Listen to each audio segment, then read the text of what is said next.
I guess the pilots haven't all gone down with the arm spears just yet. Give it time, eh? So this talk this evening is a new one, which I'm taking out there for 2024. It does incorporate elements of presentations that I've given before. Some of you will be familiar with the material. Rich and Holly over here are so familiar with it that when I go to America next week, I think I should send them on tour in the UK delivering my talk, because they probably could by now, right? So I'm going to be talking about the dynamic of culture creation, which is social engineering by any other name. It's mass mind control, it's controlling the way the general populace thinks and perceives certain situations. And it's achieved through popular culture, entertainment, and specifically music. So many of the elements have cropped up in previous talks, which some of you may have seen, but it's the first time I've brought it all together and woven this particular tapestry out of it. To set the general tone for what we're going to be discussing this evening, and by the way, for part one, I'll be speaking for probably about an hour and a quarter or so. One of these days I will do a David Icke style 10-hour all-dayer, but that's not this evening. So then we'll have a break of about 15 minutes or so you can stretch your legs and grab a drink, and then we'll be back for part two, and I'll be speaking again for another hour or so, and hopefully there'll be time for some Q&A at the end if anyone has got any questions or comments. So to set the general tone for what I will be speaking about, we could go back almost 100 years to the master propagandist Edward Bernays, who was a double nephew of Sigmund Freud, coming out of that particular bloodline family. So he knew a thing or two about how the human mind works and how it can be manipulated. In the opening paragraph to his book, simply titled Propaganda, he wrote, "We are governed, our minds are moulded, our tastes formed, our ideas suggested, largely by men we have never heard of." And that dynamic remains as relevant today as it was when it was written in 1928. This guy is credited as being the inventor of the concept of public relations. So corporations, organizations giving consideration to how they're thought of by the general public and trying to cultivate certain thoughts and ideas in the minds of the general public in their favor. What I've got here is a brief video snippet from a documentary on Bernays from a few years ago, and it talks about how he manipulated Americans, because most of his work was done in America, to basically buy a load of old shit that they didn't really need. The clever use of psychology. Bernays is almost completely unknown today, but his influence on the 20th century was nearly as great as his uncle's. Because Bernays was the first person to take Freud's ideas about human beings and use them to manipulate the masses.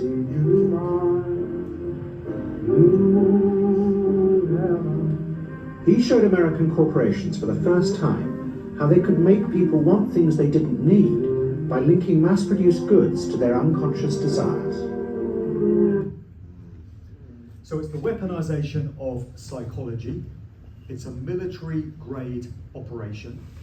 And if you have groups and networks who comprehend very well how the human psyche works and how to get inside it and how to steer it in certain desired directions, they have an unfathomable power differential over everybody else. Much of what gets done to us is cooked up at this particular organisation. I've got a whole separate talk just on Tavistock and MKUltra mind control, because these subjects are linked. So anything with Tavistock in front of it, unless we're talking about the town in Devon, is bad for you. Tavistock clinic, Tavistock this, Tavistock that. Tavistock has become a watchword for the weaponization of psychology against the masses. This book by Daniel Esterlin from a few years ago did a really good job of breaking down what goes on at this organization.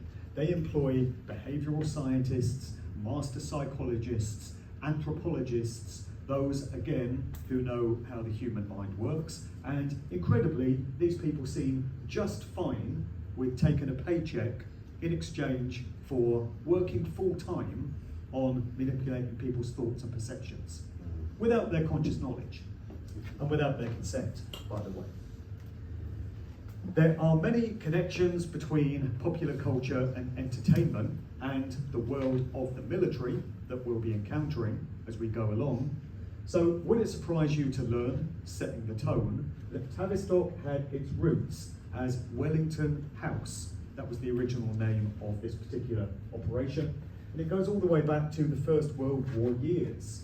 So it's the more common name for Britain's War Propaganda Bureau, operating during the First World War from Wellington House, a building on Buckingham Gate, London, just a stone's throw from Buckingham Palace. And I'm sure that's just a coincidence and nothing to worry about. Here's another great book by Dr. John Copeland. This came out in 1991, Conspirators' Hierarchy, the Story of the Committee of 300.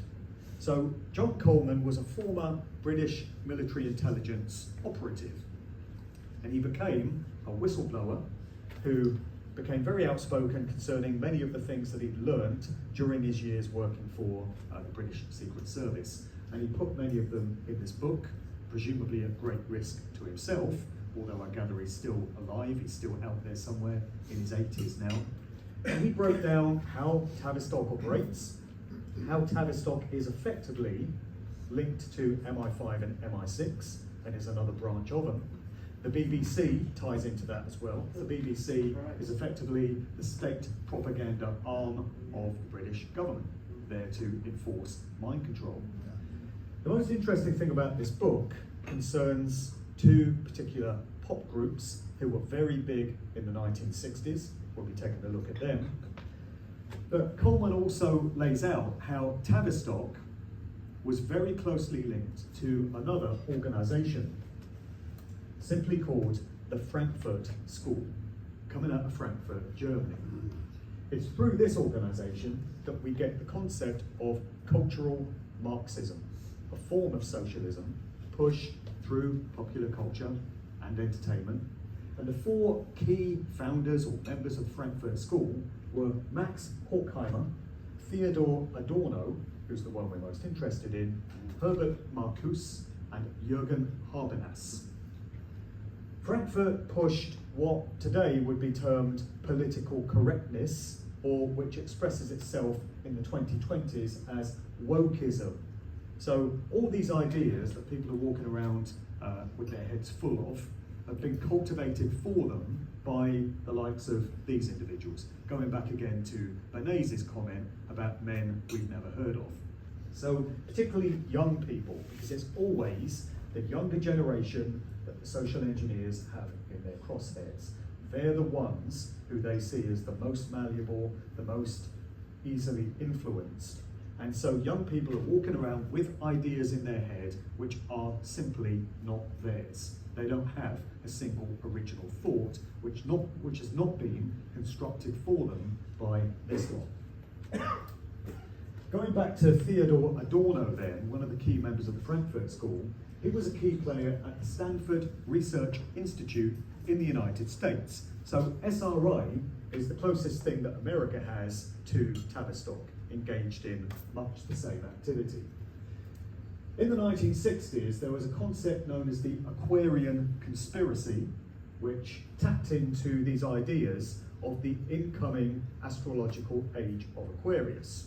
So that was being talked about in the 60s, and there are still people today claiming that we've yet to move into the age of Aquarius. There doesn't seem to be any agreement on when that age began or when it's going to begin.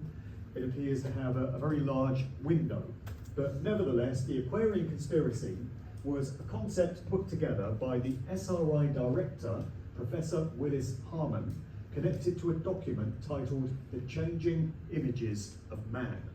And this tied in ideas of Eastern mysticism, which were very popular in the 1960s, with the mind-altering drugs, or psychedelics, which were everywhere during those years, and rock music and popular culture played its part as well. It was effectively the construction of the sex, drugs, and rock and roll lifestyle. And looking at what was done in the mid to late 1960s provides us with an absolute masterclass study in how all this stuff gets done. The main group that were involved in this, and according to Coleman, which had heavy ties to Tavistock, were the Beatles. I could do definitely a David Icke style 10-hour all day just on the Beatles. There's so much to say about them. I do have an ongoing podcast called Magical Mystery Talk. See what we did there? With Matt from the Occult Beatles and Desiree from the Number 9's blog in America. We've done 8 episodes of that. And that's occult and esoteric aspects of the Beatles. We're probably up to about 15 hours worth of material on that, and we're just starting to scratch the surface. So the Beatles, when they first emerged, were a very different group to the one that they ended up being at the tail end of the 1960s. So when they first emerged with Love Me Do, their first hit single, released on the 5th of October 1962, which incidentally was the very same day on which the first James Bond movie, Dr. No, was released. 5th of October 62. So we got 2 very British institutions, both of which have been involved in mind control and social engineering through the decades, launched on the very same day. When this group first came out, they were effectively a boy band of their time. They were singing boy meets girl love songs, Love Me Do, Please Please Me, She Loves You, I Want to Hold Your Hand.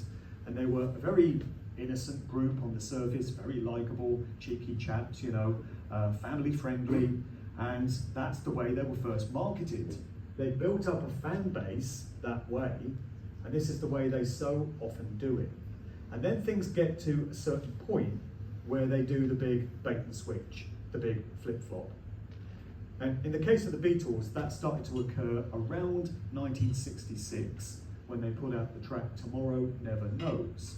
And this was based around a translation of the Tibetan Book of the Dead, tying into that idea of Eastern mysticism, as translated by Dr. Timothy Leary. We'll be meeting him as we go on. And then by the following year, 1967, they put out their landmark album, Sgt. Pepper's Lonely Hearts Club Band, which effectively provided the soundtrack for the incoming so-called Summer of Love. 67, it was all about flower power, hippie ideals, LSD and mind-altering drugs everywhere, psychedelic rock music, bright fashions. It was a social engineering masterclass. The Beatles played their role in that. That album was very trippy and psychedelic in major parts, and that continued with Magical Mystery Tour, and the Beatles were basically pushing that culture of the time. That sort of thing does not happen unless it's at the behest of Tavistock and other similar organisations. Also, you don't get to be a group with as much influence and reach as the Beatles unless every stage of your career has been intricately managed and handled and put out there for you. Careers like this do not occur on any group's individual terms. We're sold these Cinderella fairy stories to explain where these groups come from, these musicians, these actors, these public figures. In the case of the Beatles, we're told it was 4 regular working class lads from Liverpool, you know, put together a band, wrote a few songs, came up with a few catchy guitar riffs, punted around a few demo tapes, got Brian Epstein, this record shop manager from Liverpool, to represent them. He went down to London, had meetings with EMI Records, got him a record deal. Sounds plausible, right? Could happen to anyone. It doesn't, unless you come from the right families, and we'll be seeing all about family bloodlines as we go on, or unless you've been handpicked and chosen for the role. And that, by the way, comes at a price, meaning you have a facilitated career, and when you're called on to push certain agendas, you don't get to say no. This was a big part of the avant-garde art scene in London in the 1960s. So at the same time as you had the so-called counterculture coming out of California, the British version of it was centred around London, with little pockets in Oxford and Cambridge, coming out of those university cities. And there was this art scene, which was the underground of its day. And the Beatles got involved in that. There was a gallery and a bookstore called the Indica, which was co-curated by Paul McCartney, the original one, presumably, along with 3 other guys, Barry Miles, John Dunbar, and Peter Asher. And part of that was avant-garde art. It was pushing the envelope in terms of what art could be seen to represent. And this was part of it. This was the sleeve to an American released album on Capitol Records, Yesterday and Today, released in June 1966, so it's 666, which I can't help noticing is a number which pops up rather a lot in research of this nature. It does seem to be a number very beloved of the dark occultists, because that's what they are, who control these industries. And unfortunately, where you find expressions of the dark occult and Satanism, then connections to the world of the military and military intelligence are never far behind. And you also, unfortunately, find aspects of mind control and also pedophilia not far behind. They're all intrinsically connected. So this sleeve came out in '66, and it depicts the Beatles in white coats, covered in raw meat, with mutilated baby parts all over them. So there's baby dolls with severed heads and severed limbs, arms, legs and stuff. And at the time, it was said to be an avant-garde art statement.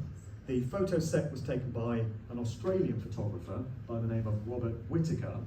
But understandably, people at the time were quite disturbed by this. And so this sleeve was withdrawn very quickly after it first appeared and replaced with an entirely different sleeve. A few of these albums, original copies, are still knocking around. So the next time you're in your loft or your garage and you're digging around in old crates of vinyl, see if you've got a copy of this, because it'll probably fetch you a few £100,000 on eBay. They are highly collectible. But I think we were getting various things communicated to us subliminally through this group with this image. And that won't be the only one.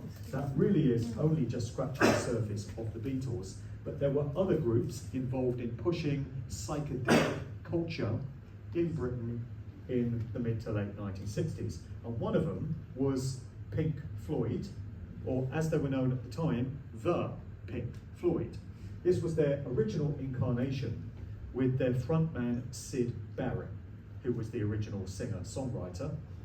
His real name was Roger, whereas Roger Waters' real name is George. So Sid's really Roger and Roger's really George. Hope you're paying attention. I'll be doing questions later.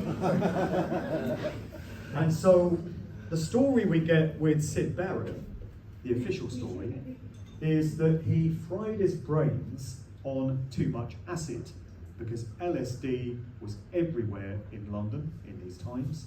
Pink Floyd were the resident house band at a club called UFO in central London, which was one of these major venues pushing all that culture. And everyone was taking drugs, and we're told that Syd just did too much LSD. I feel that will be the truth, but I feel he won't have been doing it entirely recreationally, because his father was involved in research into mind control methods at Cambridge University, connected to the British government. And what we often find with state-sponsored military-grade mind control research is that the offspring of these trusted personnel are used as human guinea pigs. So the sons and daughters of those with these kind of connections are often used in these sort of experimentations. And I feel something would have gone desperately wrong with Syd Barrett. He had to be kicked out of the group, replaced by Dave Gilmour. And then a few years later, they become an entirely different band. So they pushed all the psychedelia in the 60s, and by the early 70s, they were ready to move into their progressive rock phase, for which we know them best, Dark Side of the Moon and all the rest of it. And this group have been pushing agendas ever since. I know people don't like to hear it, but Roger Waters, during the Convid debacle, was bigging up Bill Gates. Yeah.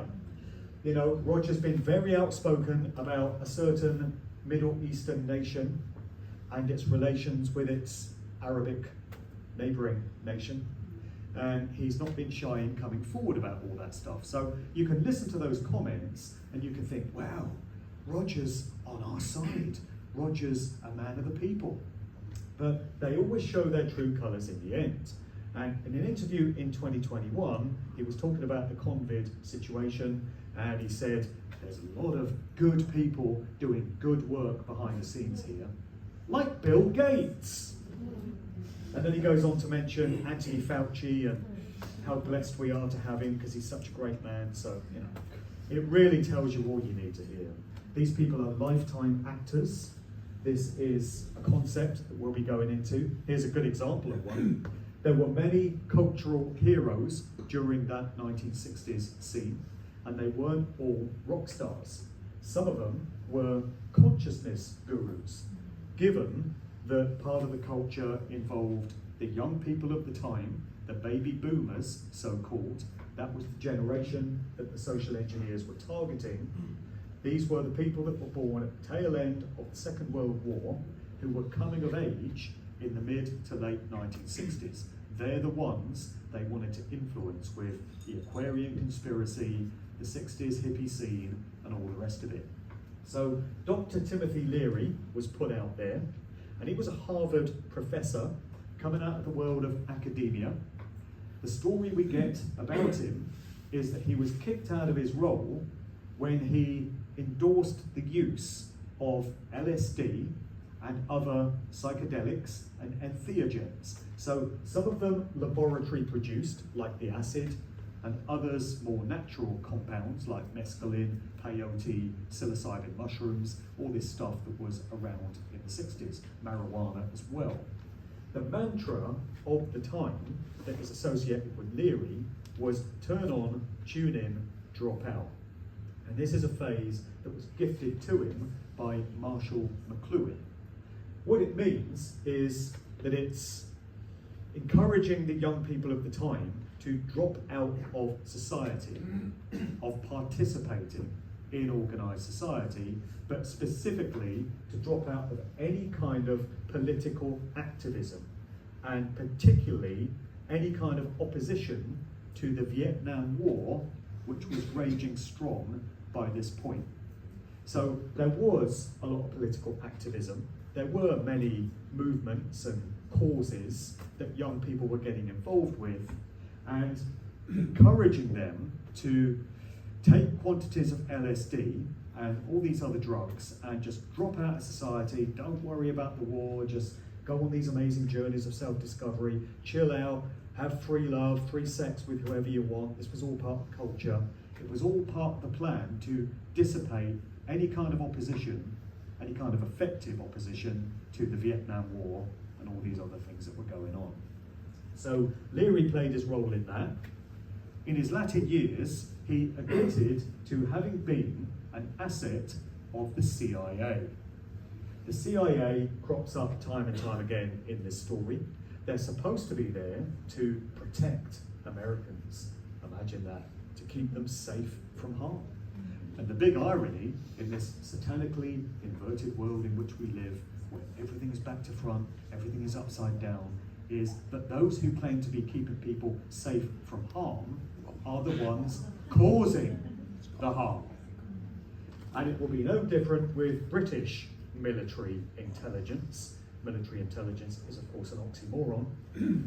It's the same in each nation. Another character who was a big player on the 60s counterculture scene was Ken Kesey. So he was the author of the book One Flew Over the Cuckoo's Nest, which went on to be made into a film starring Jack Nicholson, and it documented Kesey's time inside an MKUltra hospital. MKUltra was the very far-reaching, multifaceted mind control program coming out of those nice people at the CIA, which was weaponized against Americans and those in other countries. The CIA is not even supposed to operate on American soil. Its remit is to operate with overseas nations, so it's been in breach of its contract pretty much since its original formation. Ken Kesey, in the late 1960s, would go out there in this brightly coloured psychedelic van with a bunch of associates known as his Merry Pranksters. Ken Kesey and his Merry Pranksters. And their role was to distribute large quantities of LSD at all these hippie communes and gatherings and music festivals. It's a funny thing because there never seemed to be any shortage of LSD. It was everywhere. It's never a problem getting hold of it. And research shows, and there's much documentation and declassified documents that you can get hold of now to demonstrate that the LSD was coming through CIA supply lines. The CIA are the biggest drug pushers on the flat, motionless plane. So Kesey was playing his part, and of course he was an asset at the CIA as well as being connected to MKUltra. He would put LSD into punch. That was his big thing, and just get kids to take quantities of punch spiked with acid. Other cultural heroes at the time and other social changes. Isn't it a funny thing? At exactly the same time as music was changing and attitudes to drugs were changing, attitudes to sex and the family were also changing. So you had the mother of the modern feminist movement, Gloria Steinem, emerging as a cultural hero in those years. Her thing was, as well as being the proprietor of Ms magazine, which pushed the idea of women using the prefix Ms, so nobody knows if they're a Miss or a Mrs, and they can be the same as men in not revealing that. She was involved in trying to get women into the workplace. And she would sell it to them by saying, hey, come on sisters, you know, we could be just like our male counterparts. There's no reason why the men should have all the good, highly paid jobs. We could be doing all that stuff as well.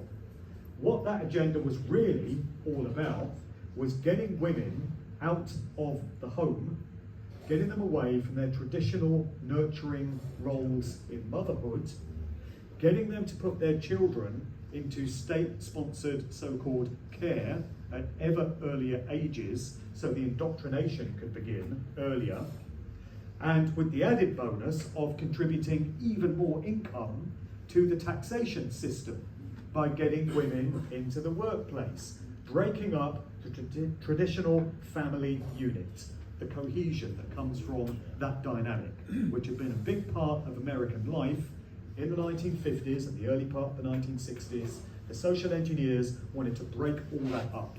They wanted to redefine people's ideas of family, of sex, of relationships.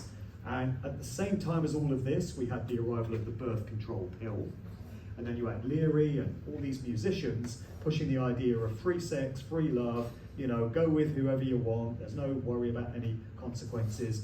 All these big social changes, all coming at once. None of that happens by accident. It doesn't evolve organically like that.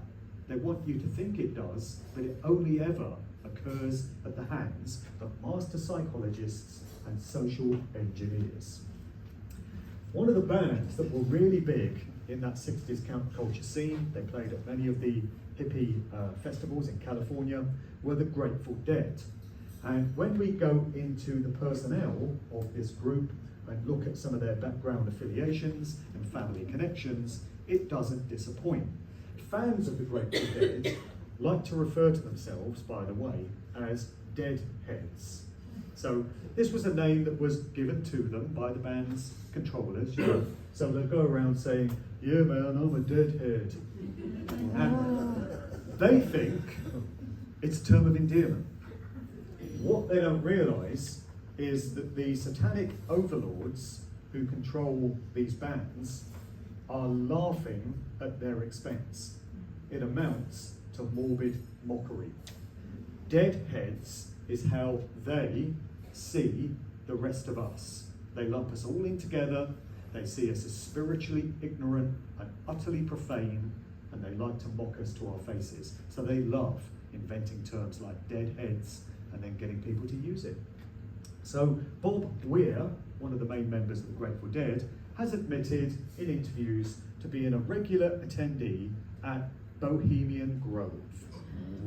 So this is that area of Redland Forest in Northern California where once a year in the summer, the rich and the powerful in society, politicians, business leaders and such, get together, dress up in robes, assemble in front of a 40-foot stone owl, perform a ritual known as the cremation of care, and dance around a bonfire until the early hours. I mean, we've all done it. Standard weekend in these parts from what I hear. That's what, that's how Bob Weir likes to get down on the weekends. And then we've got connections into Freemasonry. We have connections into Harvard and Yale universities. There's connections into long-running aristocratic bloodline families. When you look at the backgrounds of these guys, it's just incredible what you find. On which note, meet Eric Trist. Yes, he doesn't look like much of a rock star, but there is a connection here. So, from that ever reliable source of information, Wikipedia, they're probably not lying about this. We find that Eric Trist was born on the 11th of September, interesting date, and he was an English scientist and a leading figure in the field of organisational development. He was one of the founders of the Tavistock Institute for Social Research in London. Why is he relevant to the Grateful Dead? Meet Alan Trist. Alan is Eric's son. Alan was a music publisher and a one-time road manager for the Grateful Dead. So we've got the son of one of the founders of the leading centre of societal mind control in the world, touring with a rock band. Should we be concerned? Another one-time road manager for the Grateful Dead was a man by the name of Hank Harrison, who, as well as being a CIA asset on the payroll, glad you're all sitting down to recover from the shock, is also the biological father of Courtney Love, the partner of Kurt Cobain, who didn't commit suicide at the age of 27. Just like Jeffrey Epstein didn't kill himself, neither did Kurt Cobain. Actually, Hank Harrison has accused his daughter, Courtney Love, of having been complicit in Kurt Cobain's murder. You couldn't make it up, and you don't have to. At this point, we get into some very important research by a great author by the name of Dave McGowan, who put out a book in 2014 based on a few years of research. It was titled Weird Scenes Inside a Canyon. And it documented a particular neighborhood in the Hollywood Hills overlooking Los Angeles known as Laurel Canyon. Dave was a builder by day, but he was a big fan of 60s music that he'd grown up on, and his interest in Laurel Canyon got piqued when he was reading another book by a different author, a mainstream author, and this book just happened to mention that in the midst of this neighborhood where so many of the bands that were instrumental in the music scene of the mid to late 1960s came flocking magnet-like from all over America, from Canada, even from overseas, bands like the Animals going over from Britain to base themselves in Laurel Canyon, for some reason were flocking into this one particular neighborhood, which had no musical history or heritage whatsoever, no recording studios there, no music clubs, no record labels. What was the attraction of this obscure neighborhood? Well, in this book, it mentioned that in the midst of Laurel Canyon was a covert US government military research base known as Lookout Mountain. This place was used to produce many thousands of propaganda films on behalf of the American military and government. They specialised in these films which depicted, reportedly, the effects of a nuclear bomb going off. So if you've ever seen these sort of public information films where you've got a mock-up of a house in the middle of a landscape and there's a family of crash test dummies and then they get absolutely obliterated to smithereens, and that's supposed to be what would happen to a house if the bomb should ever drop. That was done to scare the bejesus out of the American public in those Cold War years, where there was that standoff with Russia, and there was this absolute paranoia in the back of people's minds that at any moment the Russians could drop the bomb. So Lookout Mountain was used to push that kind of propaganda. And it's right there in the middle of this neighborhood where all these rock stars in the 1960s came flocking. McGowan set himself to researching why this should be, and he looked into the family backgrounds of these key musicians. And what he found was that, without exception, the fathers of these rock stars had high-level connections to the world of the military, or different expressions of military intelligence, or the government. The best example we have comes from Jim Morrison, frontman of the group The Doors, and his old man. So, top left, we have a picture of a young James Douglas Morrison in 1964 on the bridge of his father's ship. 1 year later, 1965, he's had a complete makeover. He's now the frontman of a group who are being put up there as the poster children for this new generation who are ostensibly anti-establishment, and they stand against the values of organised society and the control system. They're anti-war, they're pushing drugs, they're pushing these new hedonistic lifestyles. And over on the right, we have Jim Morrison's old man.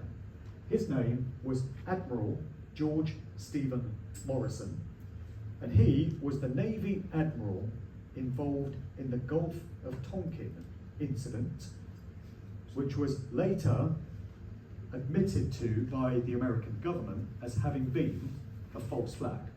It was an entirely concocted story, and it was used to justify the escalation of America's involvement in the Vietnam War. So somehow we have to reconcile old Jimbo, frontman of the Doors, up there on stage. He's getting naked, exposing himself, he's doing drugs, he's drinking, he's pushing all these anti-establishment ideas, and the fact that his dad effectively began the Vietnam War with the huge body count that it left in its wake. How do we reconcile these factors? How do we explain this? But will the university be ready to meet his ambitions? Will his parents have been sufficiently interested in his future to have concerned themselves with the needs of their universities?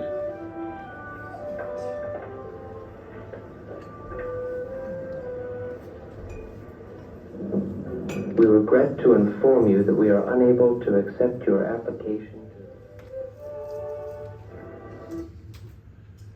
See anyone you recognise there? Yeah. So the way we do explain this apparent contradiction is by recognising that Jim Morrison was, in every sense of the word, an actor. He was playing roles. So what you've just seen is an ad for the State University of Florida, which Jim was pushing in 1964. That was his acting gig in that particular year. By the following year, he'd got a new acting gig. He was the front man of this new group, The Doors. He'd grown out his hair, he'd lost the college blazer and the stack of books, and he was now pushing entirely different ideas on instruction. Because like I mentioned earlier, it's the sons and daughters of high-ranking military and government officials who are often put to use in social engineering agendas. They prefer to keep it within certain families. They prefer not to take risks. They like to keep it within closely guarded circles because there's more chance of the agendas getting pushed the way they need to be without anyone trying to go their own way or going off script. That's why we find this dynamic so often. And with Laurel Canyon, it wasn't just the Doors. Dave McGowan detailed in his book so many examples of the rock stars of the time whose dads were involved in such things. The father of Frank Zappa, for instance, who was often very outspoken about the establishment and appeared to be opposed to their values, his old man worked at the Edgewood Arsenal military base on biological warfare, biological weapons, devising those things. And example after example after example, given through this great book, Weird Scenes Inside the Canyon. How many people here have read that book? Got about 4, okay. It definitely comes highly recommended because it tells us so much about who these people really are and the way these agendas get pushed. Dave McGowan published that book in 2014. By the end of 2015, he was dead from an extremely aggressive and fast-acting form of cancer, passing away on the 22nd of November. 22 and 11 is 3-3, the anniversary of the Kennedy assassination. Go figure. Another organisation in London, very similar in its activity to Tavistock, is the London School of Economics. This is where they churn them out on a conveyor belt. And most of those that graduate from the LSE go on to careers in business, finance, law, these kind of professions. What you don't often find is grizzled, old, drug-addled, debaucherous, hedonistic rock stars. But that didn't stop Mick Jagger, who was an LSE graduate. So what did he do with that degree? Well, a few years later, he's pushing androgyny. This is the video to Sympathy for the Devil by the Rolling Stones. This group pushed Satanism and ideas of the dark occult in quite a few of their songs and their themes. According to John Coleman, author of that book, Committee of 300, the Rolling Stones were also a product of Tavistock, and they were presented as rivals to the Beatles. What we were looking at here was a dialectic where both sides were controlled by the same forces.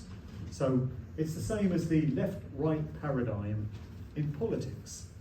This idea that the Conservatives are rivals to Labour, and if you vote for the Conservatives, it's keeping Labour out, and vice versa. It's not. It doesn't make a damn difference which one you vote for. Same thing with Republicans and Democrats, and it'll be the same thing in every nation throughout the world. They're all controlled by the same forces. They don't care if Labour's supposedly in power or the Conservatives. The agendas still get pushed either way. So when it comes to these rock groups, if the Beatles were a little too soft and not edgy and dangerous enough for certain young music fans, that's okay, because in step the bad boys of rock, the Stones. So bad, so edgy, so dangerous that during the last 4 years, when we needed every outspoken rock star and rebel and anarchist that we could get to come forward and speak up about the outrageous incursions on our rights and freedoms and the advancement of dystopian tyranny, they all said, bugger all. Not a single one of them had anything to say. That's how bad they are. That's how dangerous they are. That's how rebellious they are. These are all fake, manufactured personas. These people are all actors. Here was Jagger with his lipstick and his eyeliner, pushing ideas of androgyny, the blurring of the genders, a precursor to what would come in later decades, back in the 60s, before even David Bowie got there. More of the same in the movie Performance, which was a sort of cult favourite of the time, also starring James Fox. The Rolling Stones had their album, Their Satanic Majesty's Request, which came out in December 1967, 6 months after the Beatles, Sgt. Pepper.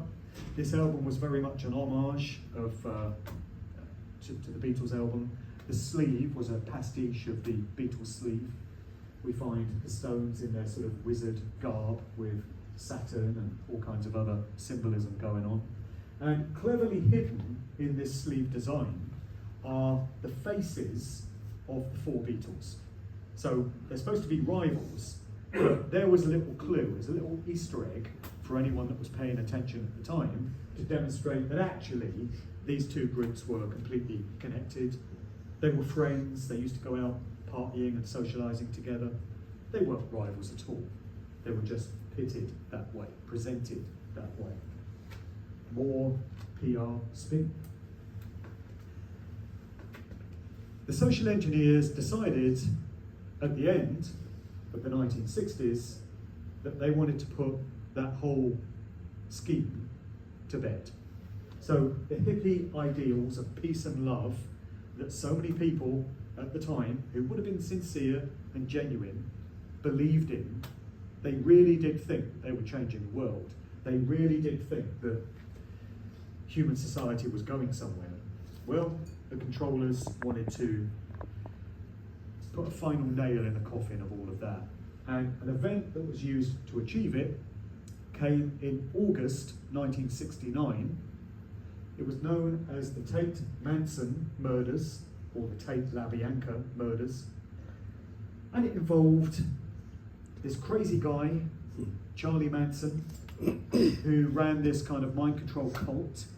And he had a bunch of followers or disciples, these young runaways and misfits. And on 2 terrible nights, we're told, in August 1969, they went on murderous rampages. First going up to a house up in the Hollywood Hills, very close to Laurel Canyon, it turns out. 10050 Cielo Drive.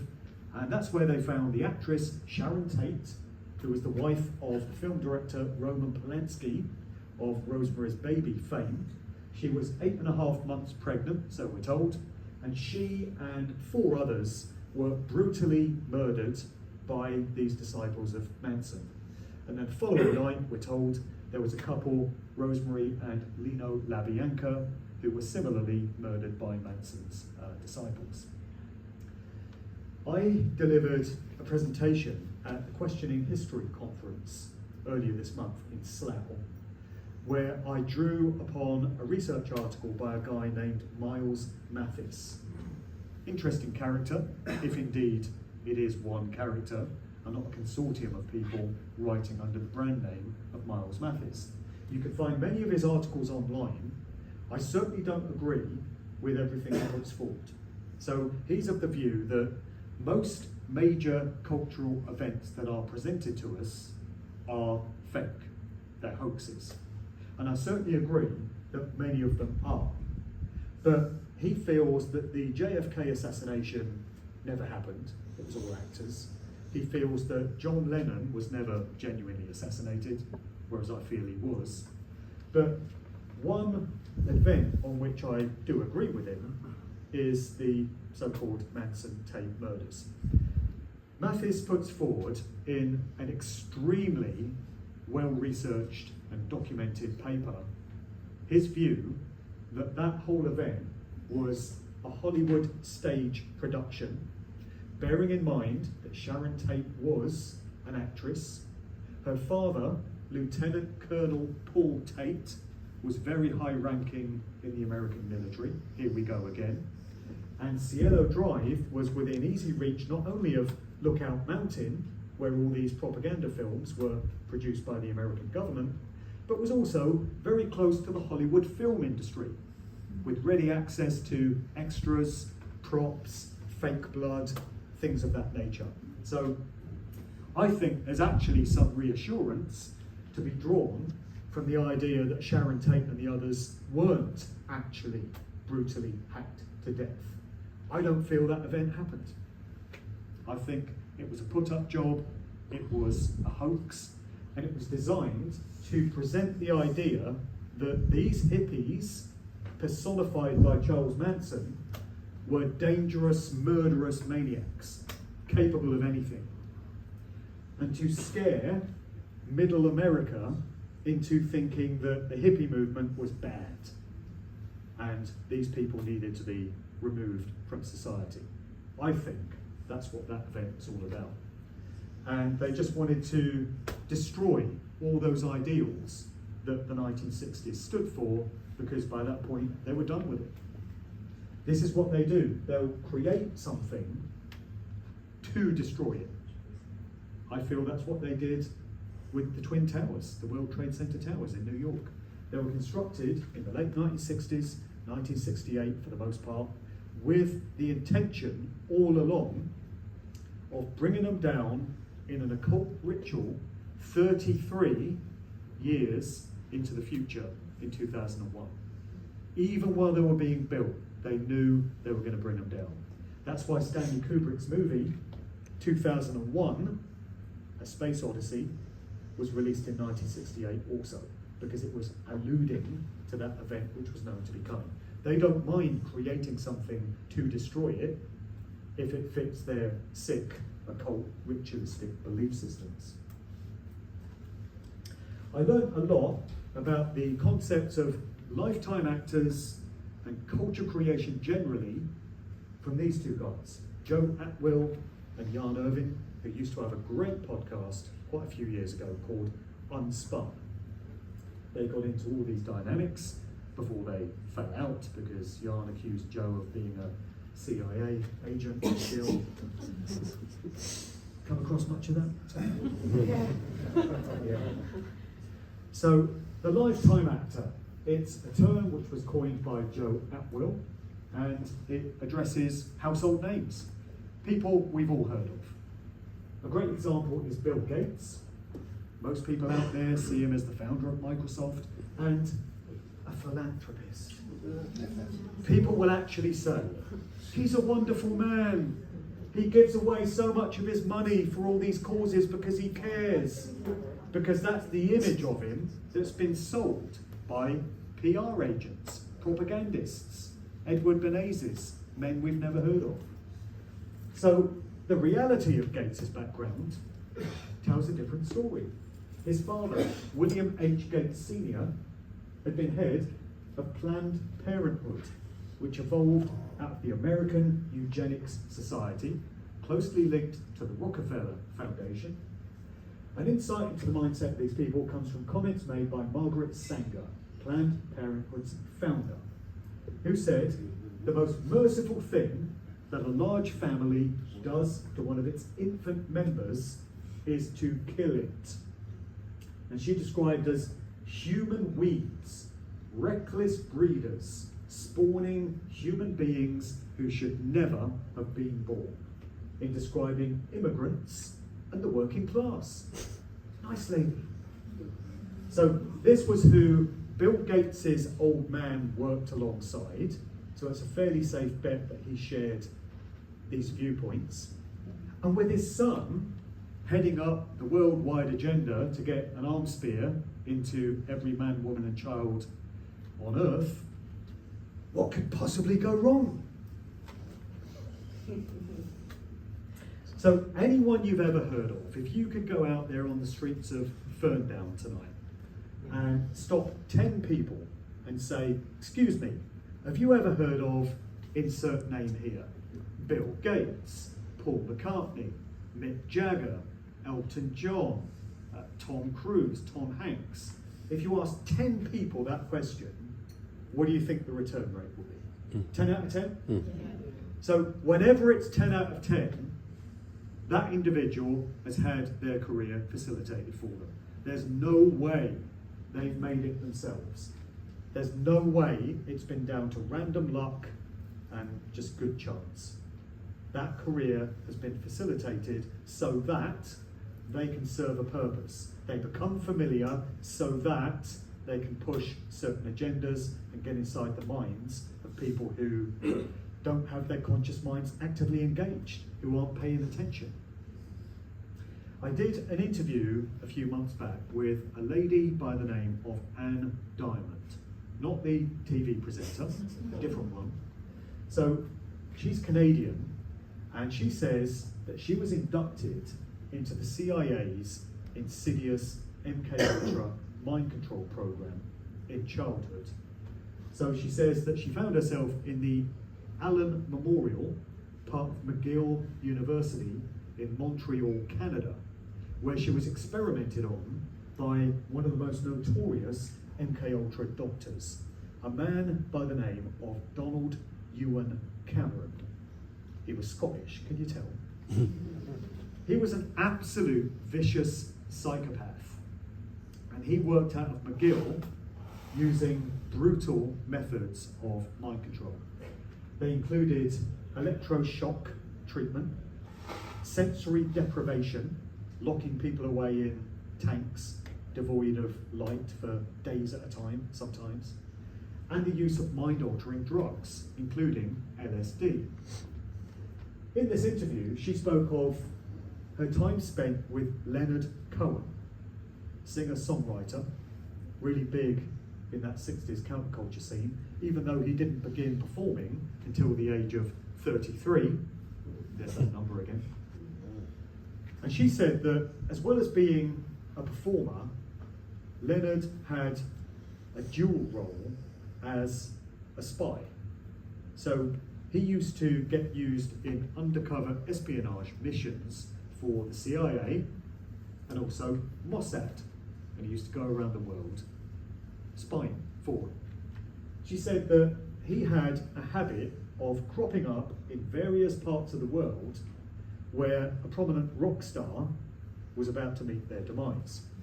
So in September 1970, Leonard was in London a few days before Jimi Hendrix turned up dead, murdered at the behest of his manager, Michael Jeffrey.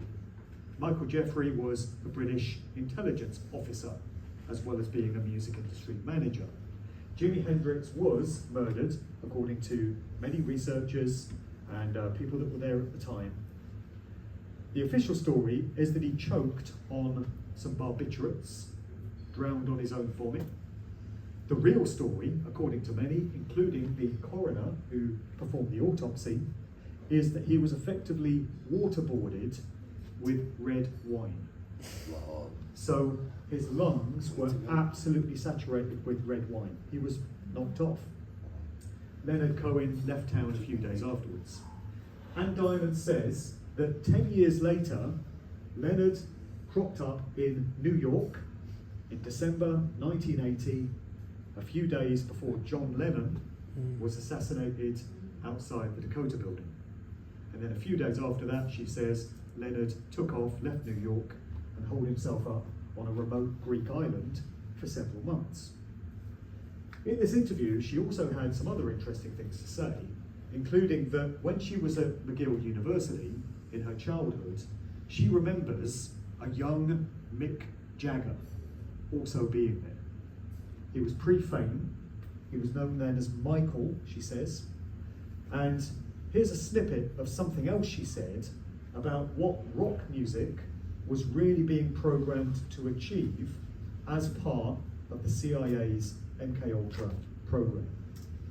McGill was connected with Tavistock, okay? Yeah. And some of the psychiatrists who were programming patients, but I think particularly children at McGill in the 1950s, were the same psychiatrists that, they would have known either known or been the same people that were at Tavistock. There was an entertainment music connection, and part of what was going on at McGill in the center of Montreal, which had been the jazz capital of Canada and of North America, well, like New Orleans and New York, was that they were programming artists and musicians in particular, because the Air Force owned EMI, the recording studio in London where the Stones and the Beatles recorded, and they had developed a form of mind control programming using electronic signals, right? And they were expanding that. And the top psychiatrist, Dr. Cameron at the Allen Memorial, used to talk and write about how rock and roll music could be the vector of mental illness. He said you could create rock stars who were mentally ill, and then they could spread mental illness to a whole population, which was really his goal, was to make everyone schizophrenic and controllable through drugs and different forms of electronics and so on. And she's right about the early record labels there having direct connections to the military as well, because all the early ones evolved out of military applications. So RCA in America, Radio Corporation of America, was developed directly out of the US Navy. In Britain, you had EMI, Electrical Mechanical Industries, and then Decca and Parlophone, and all these labels prior to releasing music by the likes of the Beatles, Elvis Presley, Cliff Richard, the Rolling Stones, were involved in the development of radio systems, radar, sonar, and other things with military applications. And then they just morph into these labels. Another famous graduate of the London School of Economics and another example of keeping it in the family is the superstar DJ Judge Jules. This article asks, is Rick Stein related to Judge Jules? It should read, Rick Stein is related to Judge Jules, because Rick Stein is Judge Jules's uncle. So here we have a family where one segment of that family becomes a very successful radio and club DJ, pushing culture, and another expression of the family becomes a very successful TV chef. And again, I suspect that if you asked 10 people out on the street, have you heard of Rick Stein, you'd get a 10 out of 10. We learned from this article that Jules, real name Julius O'Riordan, studied law at the London School of Economics. And he was very instrumental in pushing this whole thing, the acid house rave scene, when this got going in the late 80s in the UK. To my mind, this entire culture represented a reboot, a repackaging of what had gone on in the 1960s. They just wanted to try it on this side of the pond. So whereas in the 60s, the mind-altering drug of choice, which was being put out there recreationally by the intel services, was LSD, in the 80s it was MDMA, which was known at the time as ecstasy, or E, pills. In the 60s, where it was psychedelic rock music, which had come along to change society, culture, youth culture, in the late 80s it was electronic dance music. And then the consistent factors were the togetherness, the unity of the young people in both scenes, where they would come together at music festivals, and in the case of acid house, at raves. And then this whole scene went on to spawn the explosion in electronic dance music worldwide, the superclub era. And it was all about changing cultural attitudes again. I'll get on to shortly what I think the long-term plan of that whole scene was. Turns out to be Lance Taylor, an investigative journalist in Chicago by the name of Layla Wills, did some digging into him, found out his real name was Lance Taylor, and lo and behold, his Wikipedia entry just happens to change overnight to reflect this new finding. In 2016, two men came forward and said that while they were minors, young lads, and they were part of the Universal Zulu Nation, which is this organisation that Bambaataa founded, it morphed out of two street gangs from the Bronx, New York, the Bronx River Organisation and the Black Spades. They say that when they were part of the Universal Zulu Nation, they were raped by Bambaataa. And in the wake of these accusations, others came forward with the same allegations. And senior personnel within the Zulu Nation basically said, yeah, it was kind of a best kept secret. Everyone kind of knew what he was up to, but he didn't say anything. Reminds me of something. Jimmy Savile, BBC. And others. Despite these accusations, to this day, Bambaataa continues to walk around a free man. Not a damn thing's happened to him. It seems all celebrities are equal, but some celebrities are more equal than others. I've got some questions also about the naming of these cultural heroes within hip-hop. Grand Master, Flash. Grand Wizard, Theodore. Grand Master sounds like something you would find in Freemasonry, right? And Grand Wizard sounds like something you'd find in the Ku Klux Klan. Not looking too great for so-called hip-hop these days, with Puff Daddy, P. Diddy, Sean Combs. His whole world is unraveling by the day. All kinds of accusations about sexual impropriety from men and women. And you know, his business empire is falling apart as well. He's basically being R. Kelly'd. This is what we had a few years ago with the singer R. Kelly. All these women coming forward and claiming that he ran effectively a sex mind control cult, like a harem. And he got jailed for that. May go the same way for P. Diddy, don't know yet. Doesn't look like anything's going to happen to this guy though. Tim Westwood, a DJ that I used to look up to, not anymore. So he's been the most prominent and influential DJ on the rap and hip hop scene in the UK for decades, about the past 40 years. Here's his dad, the Reverend William Westwood. He was an Anglican bishop, the Bishop of Peterborough. Tim always cultivated this image of himself as being from the streets, representing, you know, from the ends, from the ghetto, coming up on the streets and representing the culture and all of this. Wasn't quite that way. He attended public school, Norwich, very exclusive public school, came from a wealthy, well-to-do family. Father was a vicar, his real name, Timothy William Westwood. So it's all an act, it's all a persona. He was chosen to be the gatekeeper for the British rap and hip hop scene. They wanted somebody they could trust as the most prominent figurehead for that scene. And in 2022, accusations emerged from several women that Westwood had sexually molested them, going back over a period of some 40 years, all of them black. Similar dynamic with reggae music in the UK. The most prominent DJ on the reggae scene for several decades has been David Rodigan, MBE.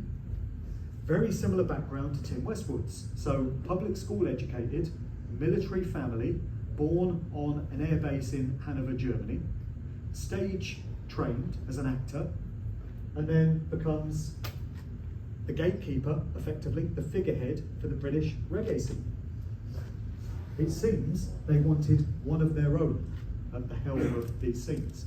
And what you notice about them is that hip hop and reggae are black music scenes, coming out of black culture. But you don't find black DJs at the top of them. You find posh, white, public schoolboys, gatekeepers. Another gatekeeper, Pete Tong, when it comes to dance music, on his own social media, he describes himself as the Pied Piper of dance. What did the Pied Piper of legend do? Led a town's children away from their families through the use of music, yeah, like Russell Brand, away to their doom. Not exactly something to be proud of. Pete Tong's been an asset of the BBC for over 30 years. He's had a show on BBC Radio 1 on Friday nights since 1991. Any fad, any trend, any scene, any movement which can be seen to sweep up millions of people, whether it's electronic dance music, whether it's hip hop, or whether it's the new romantic scene that we had at the very start of the 1980s, if it sweeps up that number of people, and if it affects the way they behave, the way they speak, the way they dress, it's an agenda. Otherwise, it would not be allowed to evolve in that way. And you often find that there are particular venues associated with certain scenes. So when the new romantic thing exploded in the early 80s, it was all about the Blitz Club, Covent Garden, London. That's where all the faces on the scene would congregate. So we got Steve Strange at the front there, real name Steve Harrington. His father was a military guy, would you believe? And Steve Strange, he was the front man of Visage. He was one of the main faces of the Blitz, alongside DJ Rusty Egan over on the right. Died at a relatively young age in strange circumstances. We got Midge Ure from Ultravox lurking around there. Boy George was the coat check attendant at the Blitz Club. So you can see that the careers of all these people were being forged pretty much at this venue. And so many of them went on to have hit records at the time, including this group, Adam and the Ants. And Adam Ant himself is a very fascinating character to study. Real name Stuart Goddard. His father was, wait for it, military man. Unfortunately, he was a bit more than that as well. He was also a paedophile. He was implicated in a high-profile paedophile ring, which had connections to Jimmy Savile, and he was jailed for it.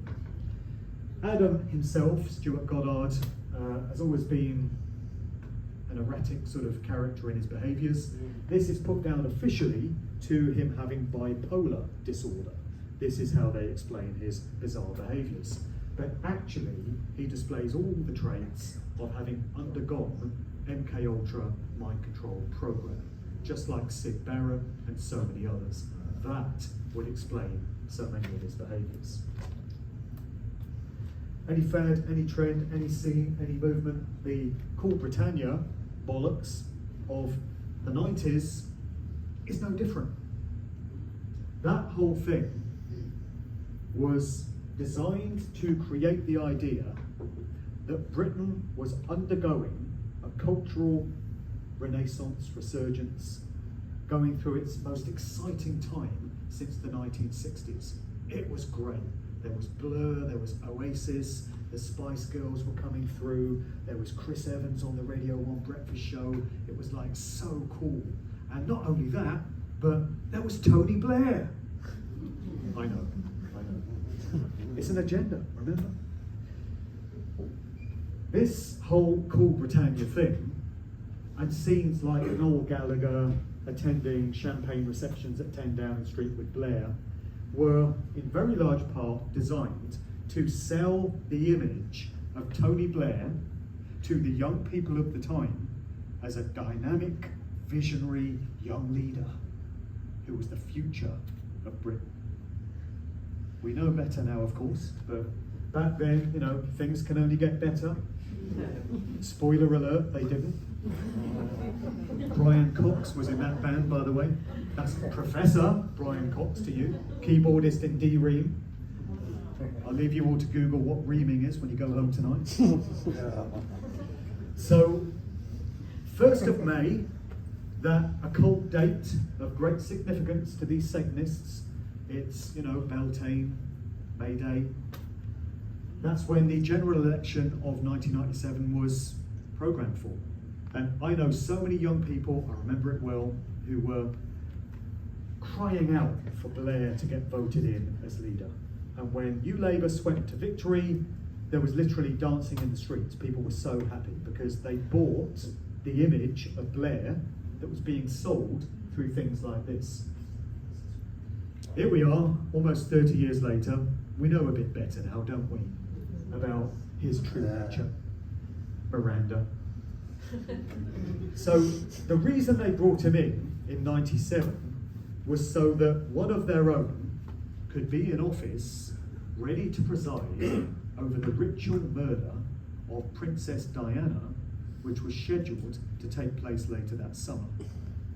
He then got given a second term in 2001, so he was in office ready to preside over the events of 9/11. He then got a third term in 2005, so that he was in office ready to preside over the events of 7/7. Then 2 years later, he buggered off and gave the job to Gordon Brown. Job done. As we get ready for our break then, with plenty more to come in part 2, I think everything I've discussed in part 1 can be summed up in a very simple phrase by the late, great George Carlin, who once commented, quite simply, "It's a big club, and you ain't in it." See you in 15 minutes. Cheers. Excellent. Ladies and gentlemen, we're stretching next. Thanks for that. Second half will be in about 15-20 minutes. Go and get a drink, get some air, and we'll see you then. Thanks very much. Cheers, mate.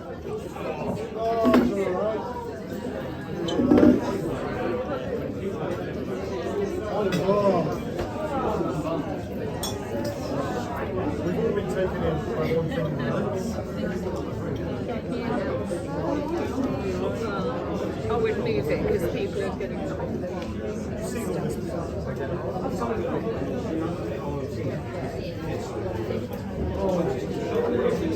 I think Americans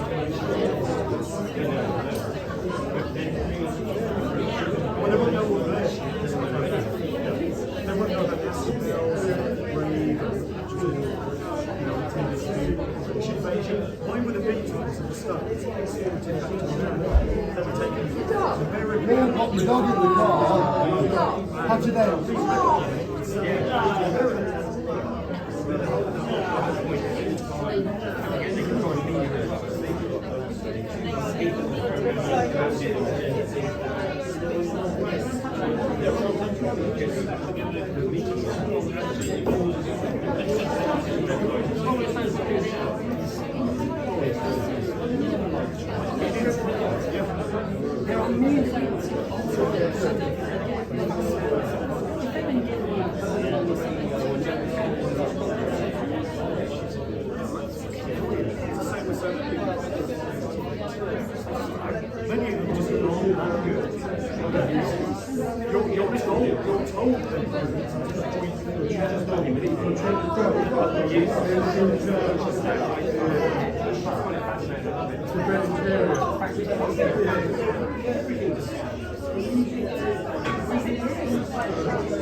Oh, Jesus. Trev, open some doors, mate. Would you mind? Thanks, mate. Cheers. Trev, thanks.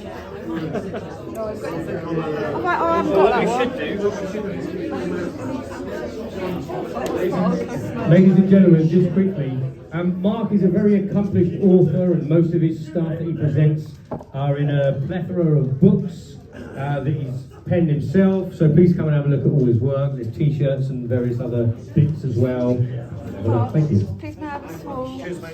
So my eyes are a bit... I've got glasses on my head. Small? All beings are free. Yeah, man. Let's see if I've got a small one. Yeah, the Bridgehouse. The series of musical. Mark, are you doing a deal on the musical truth books? Yeah,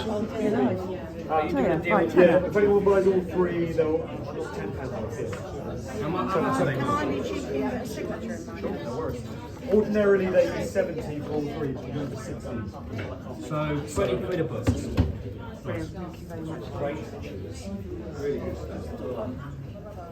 Yeah, I've got a friend that went here for years and years, she's in the 70s. Yeah. I need to get back onto Facebook somehow, because she's in India. She should listen to Anne Diamond. Yes, indeed, I should send it to Have her. a listen to what she has to say. Yeah, I have, but she needs to. Yeah. But yeah, I'll pick her brain. I'm going to... So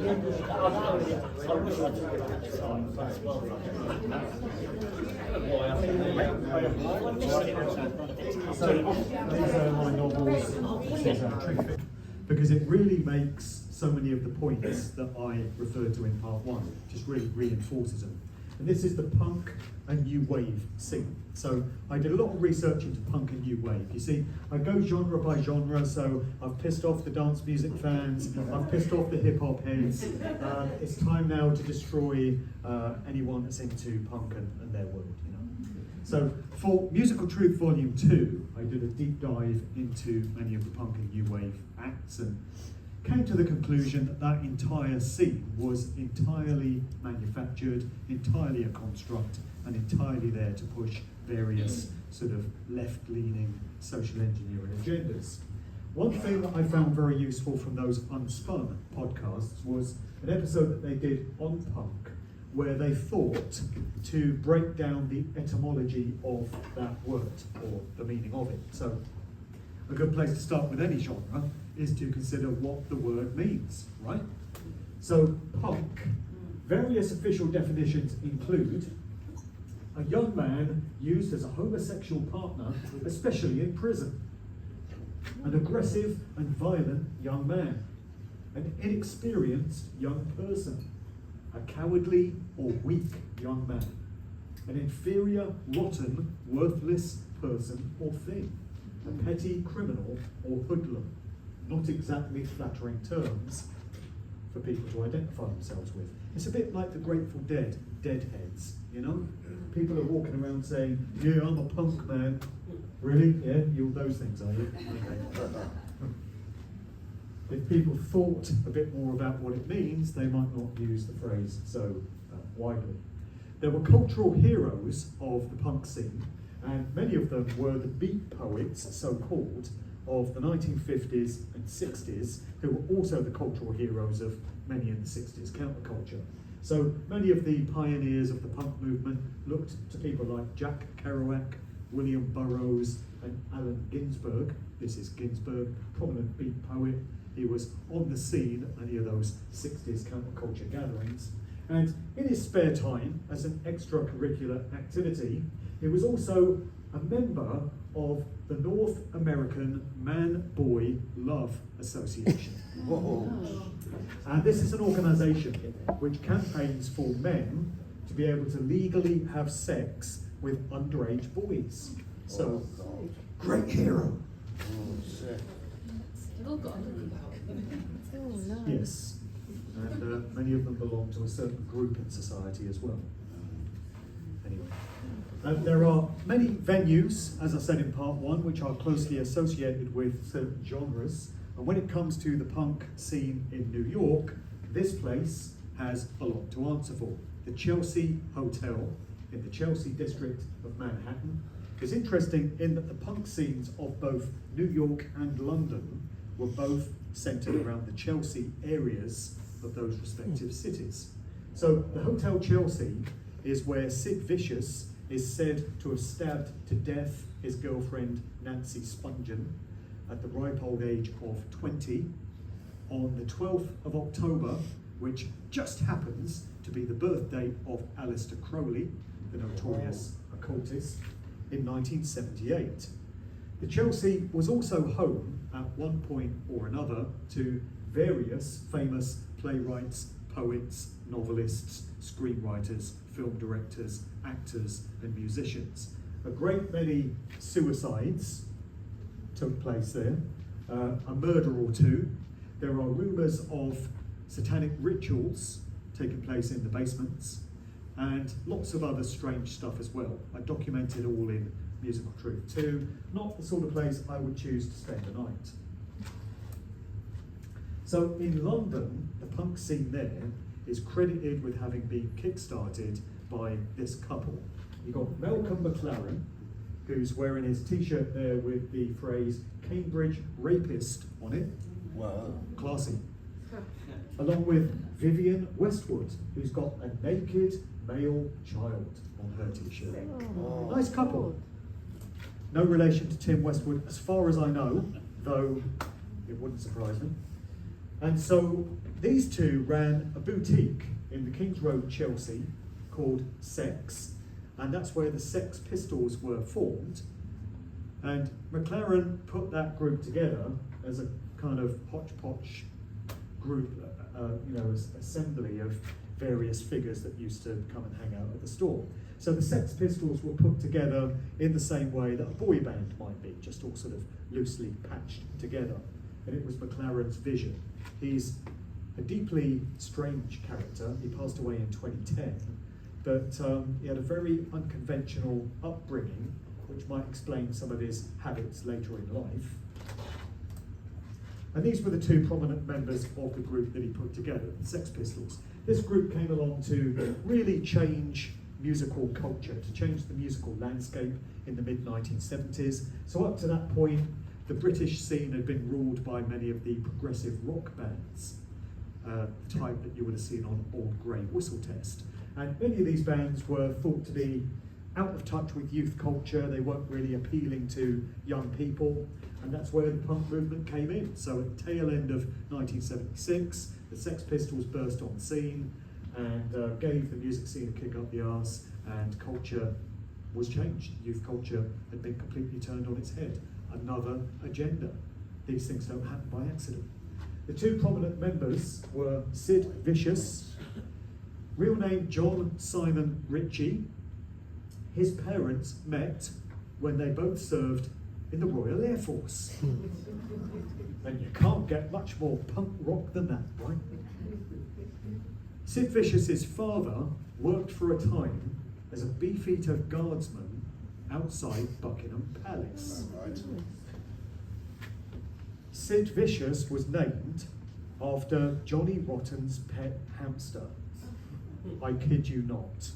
So John Lydon had a hamster called Sid, and one time it bit his friend John Ritchie, and he said, "Oh, Sid's really vicious," and the name stuck.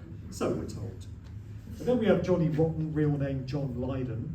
And in his autobiography, Anger is an Energy, he wrote that just prior to finding fame with the Sex Pistols, he used to attend kinky late-night sex parties at the House of Commons, where he saw various prominent MPs in compromising positions with call girls and rent boys.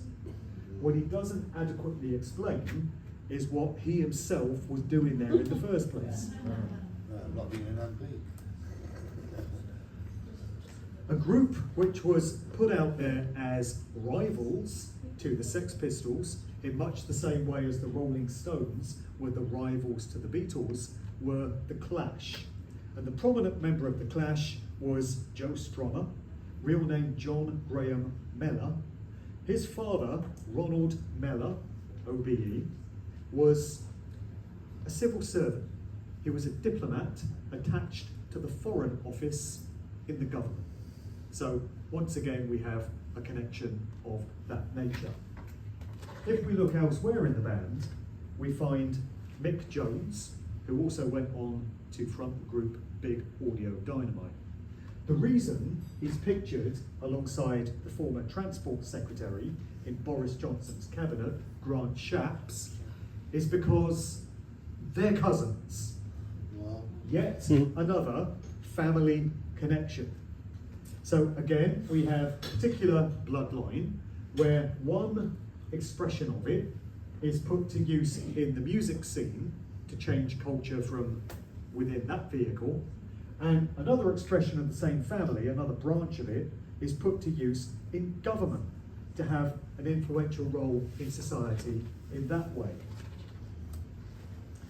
This is the manager of the Clash, Bernie Rhodes, and he was a stated situationist. So he belonged to the sort of intellectual, avant-garde, anarchist art movement, very highbrow, known as Situationist International. So here it is. SI is described as an international organisation of social revolutionaries made up of avant-garde artists, intellectuals and political theorists. The intellectual foundations were derived primarily from anti-authoritarian Marxism, so it came straight out of the Frankfurt school, which we saw in part one. The reason it's relevant to the punk and new wave scene is that Malcolm McLaren, the manager of the Sex Pistols, Bernie Rhodes, the manager of the Clash, and also Tony Wilson of Factory Records in Manchester, who were behind Joy Division, New Order, and the Hacienda nightclub, were all situationists. So quite the coincidence that all these very influential music managers would all adhere to this one particular expression of cultural Marxism. It was all about pushing agendas. Over in the United States, we find one of the most prominent bands to have come out of that scene being the Talking Heads, and also the offshoot of it, the Tom Tom Club, which was headed up by the husband and wife duo of Chris Franz and Tina Weymouth, who we see on the left. Let's have a look at some of their family connections, shall we? See what we find. So Tina Weymouth's brother, Jan, who was a Harvard graduate, turns out to have been chief of design for the Chinese-American architect I.M. Pei on the Grand Louvre project in Paris, involving the placement of the iconic glass pyramid. The family's Masonic links seem to be represented here, given the symbolism incorporated into the Louvre and into one of the most Masonic cities on earth. Jan also designed the Salvador Dali Museum and the National Gallery of Art in Washington, D.C., and was awarded the National Order of Merit from France. Of course he was. Meanwhile, his sister's in a rock band. You know, like you do. Jan and Tina's father, Ralph Weymouth, was a Vice Admiral of the US Navy. Here we go. And a master of the Freemason Grand Lodge of Maine.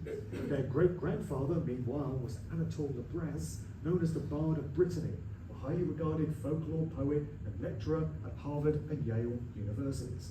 Anatole married Mabel Davidson, the sister to Henry Pomeroy Davidson, which brings a link to the Yale secret society Skull and Bones. Henry was a senior partner of the banking monolith JP Morgan, worked with the Astor Place Bank, and was instrumental in the creation of the Federal Reserve System, attending the notorious 1910 meeting at Jekyll Island.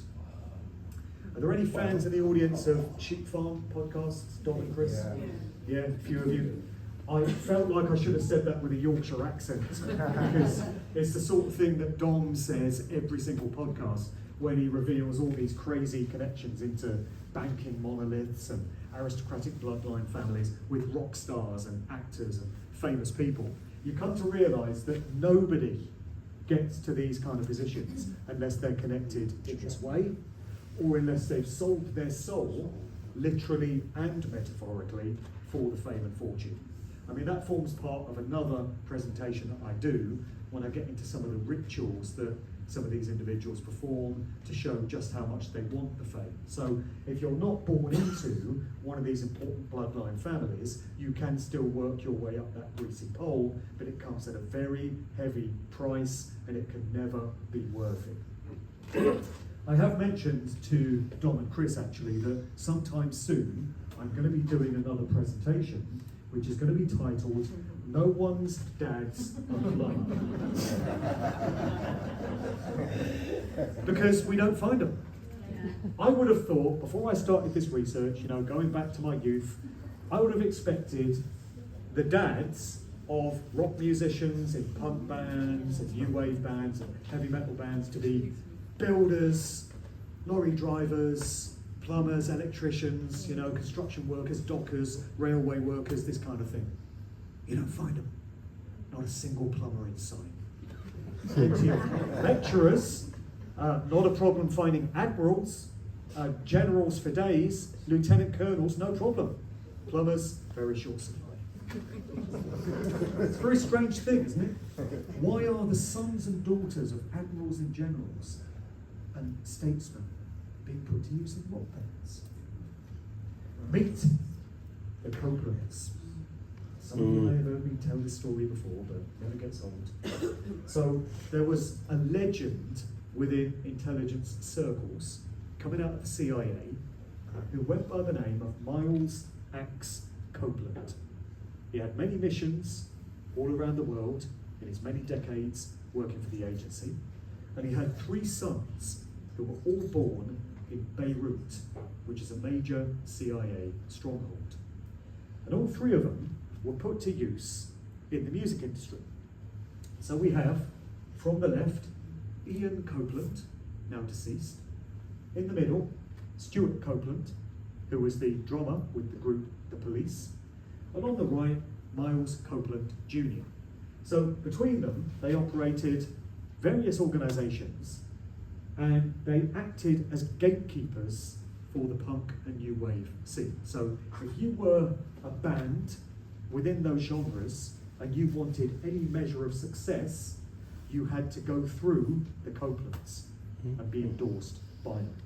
So they ran record labels, they ran artist booking and management agencies, they had a show on MTV where they would only showcase bands signed to their own roster, and they used to like to give clues, or it could be seen as occult mockery, as to what they were really all about. So they had a holding umbrella company for all their operations, which they called Copeland International Artists, or CIA. They had another organisation involved in booking artists, and this was known as Frontier Booking International. They also had a record label, which they called International Records Syndicate. And their house band was The Police. As in, they were there to police everybody else on the scene and to make sure that nobody got through without their approval. That's The Police with sting, as in a sting operation. What's a sting operation? It's one that takes you by surprise and you never see it coming. Another band celebrated in the punk scene that got going in the 1960s was Motor City 5 out of Detroit. Two members of that group, Wayne Kramer and Michael Davis, were inmates at the Federal Medicine Center in Lexington, Kentucky, known initially as the United States Narcotic Farm. Although it's described as a federal prison for inmates requiring medical or mental health care, it's also one of the key hospitals involved in the CIA's MKUltra drug experimentation program. William Burroughs, the beat poet and the cultural hero to the punk scene, attended the same institution. Looking into the punk scene is so much fun, and I had a lot of great times putting it together for Volume 2 of Musical Truth, because you find connections into everything, including the world of serial killers. We have this crazy story of Debbie Harry of Blondie apparently narrowly escaping becoming one of the victims of Ted Bundy when she found herself inadvertently being given a lift by him in New York City just before he'd started his killing spree, and she claims she narrowly escaped. How true that story is, how valid or relevant it is, we can question, we can ask ourselves, particularly when you get other stories such as this thrown in, which do seem to stretch credibility somewhat. So in 1970, there was an event known as the Kent State Massacre. And this is where the National Guard opened fire on a bunch of students who were taking part in a political protest at Kent State University. Chrissy Hind, of the group The Pretenders, claims that she was a student there and she was present when this event happened.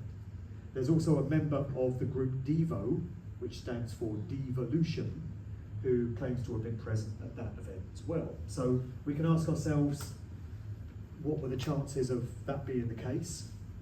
I should also throw in all the accounts that we got of various famous people who claim that they narrowly escaped becoming victims of the 9/11 attacks in New York in 2001, including Michael Jackson, Paul McCartney, the second one presumably, who claims that he was on the tarmac at JFK Airport waiting to take off when this whole thing was going down.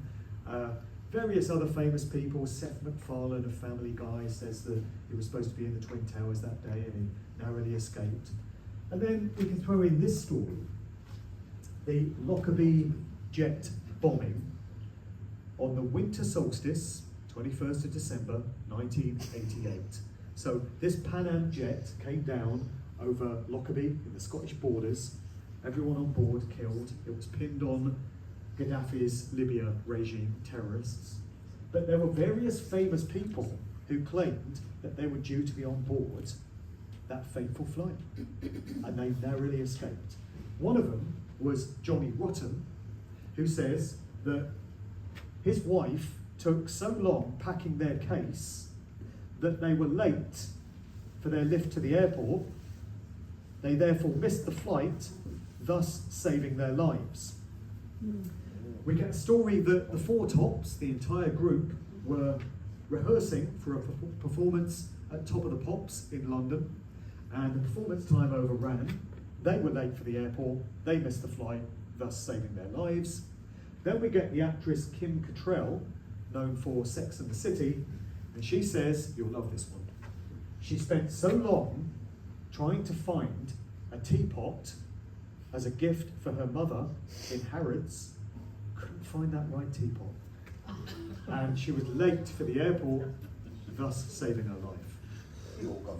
I wonder how many of these stories amount to mockery of what the so-called elites see as the profanity and the ignorance of the masses. Do you ever get the impression they're just like toying with us, just seeing what they can get away with, taking the piss? They seem to do it all the time. And then I think certain other events probably serve as some kind of initiation rituals for the individuals concerned, so that they can be elevated to the upper echelons of the industry. So another event which occurred in 1969, right at the end of it, December 69, which was another nail in the coffin of those hippie peace and love ideals, was the Altamont concert involving the Rolling Stones. This was an event where 4 people lost their lives, including one young guy who was stabbed to death in front of the stage by Hell's Angels, who were recruited to do the security for the Rolling Stones, so that went well then. And that event was captured on film on the day by a budding young filmmaker. His name was George Lucas. Yeah. He'll never amount to anything. So this makes me wonder whether events such as this are designed to initiate new recruits into the upper echelons, because this is not the only example of that sort of dynamic that we have. So, as I mentioned earlier, we are facing master psychologists, behavioural scientists. They know how the human mind works. So I'm sure we're all heartily sick of this bollocks over the past 4 years, but a little blast from the past, you know, this three-pronged phrase that we used to get flashed up all the time: stay alert, control the virus, save lives. There's a reason why it was always three-pronged in this way. It's because it's been realised that a three-part phrase such as this embeds itself so much more effectively into the human psyche, into the subconscious mind, if it comes with that rhythmic three-part delivery. It's NLP by any other name, and it's just one of the techniques that they use, military grade. I think this one is probably more accurate for what's been going on since 2020. Another explanation for it all has come from this guy, Professor Matthias Desmet, and he speaks of mass formation psychosis as a way of explaining the just plain bizarre behaviours that so many in society were undertaking in 2020 and 2021. So he knows a thing or two about how the human mind works, but thankfully he stands on the side of humanity and creation and wants to blow the whistle on how these techniques and these methods have been weaponized. So here's an extract from a documentary film where he breaks down what's actually been going on in society, and it will explain why so many family members, neighbours, friends, colleagues, co-workers have been acting in ways which actually go against their own self-interests and those of their families. I have 2 master degrees, one in clinical psychology, one in statistics. And in the beginning of the crisis, I started to study the statistics a little bit, and I immediately had the impression that the initial mathematical models and the initial statistics all had indeed dramatically overrated the dangerousness of the virus. That was the moment when I started to think how it was possible that an entire society and an entire population was in the grip of a narrative which in many respects was blatantly wrong or absurd. After a few months it became clear to me that the only mechanism that could explain what was happening in society was what is usually referred to as mass formation.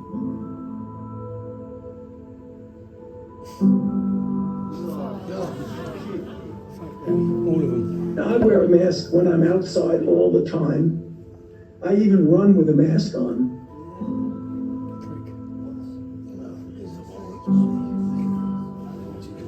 And also because I want to make it be a symbol for people to see that that's the kind of thing you should be doing.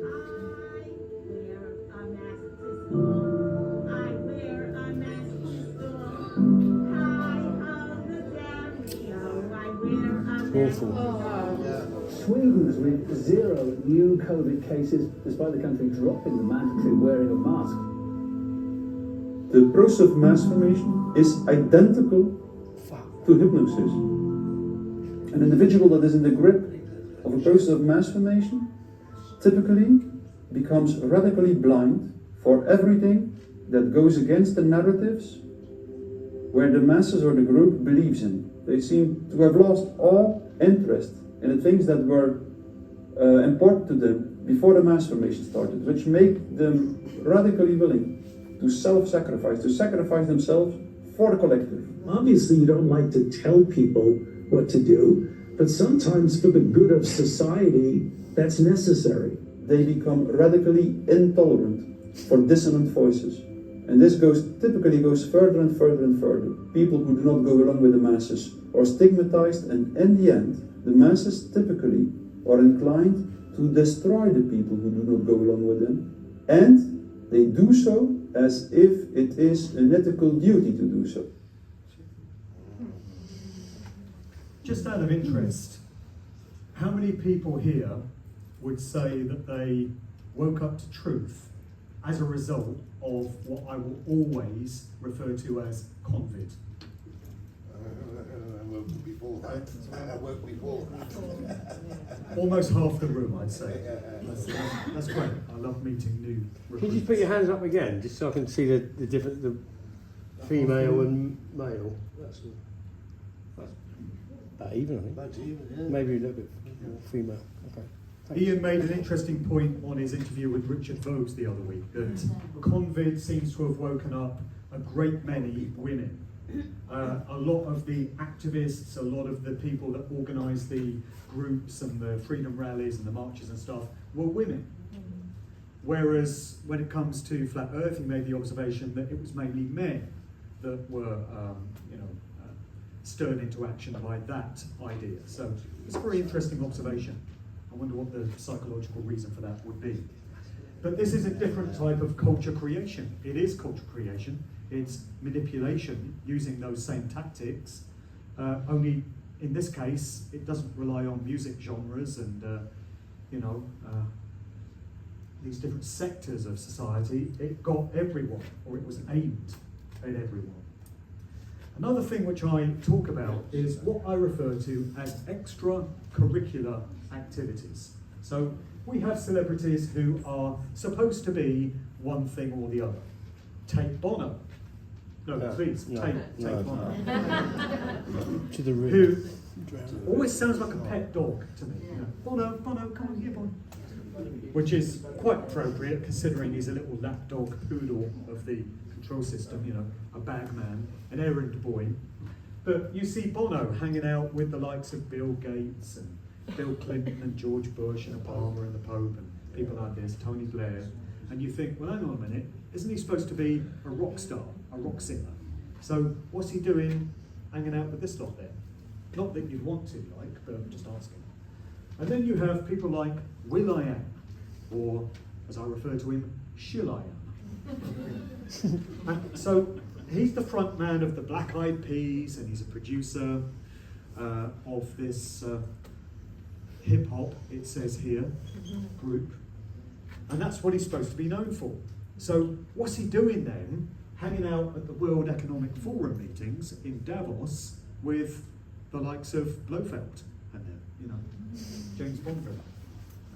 Well, will.i.am has been named as an ambassador for artificial intelligence to the World Economic Forum. So the Black Eyed Peas and his solo music, it says here, see noise, in very large part has been involved with pushing ideas of transhumanism and artificial intelligence. That's why it's so digital and electronic in nature. Who knows what kind of harmful frequencies have been embedded in the sound. And so here he is as an ambassador for AI, hanging out in Davos with Blofeld and Leonardo DiCaprio's there as well. You can't have an acting career like his unless you've completely sold your soul as well.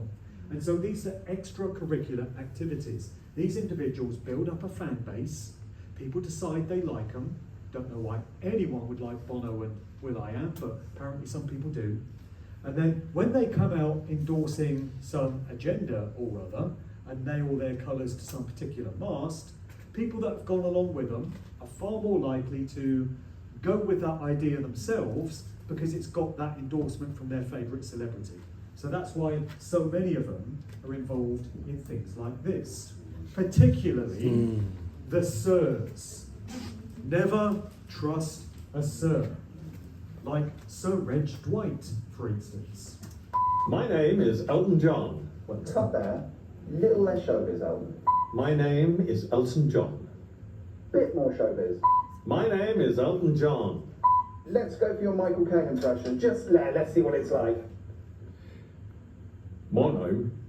Elton John. Beautiful cut there.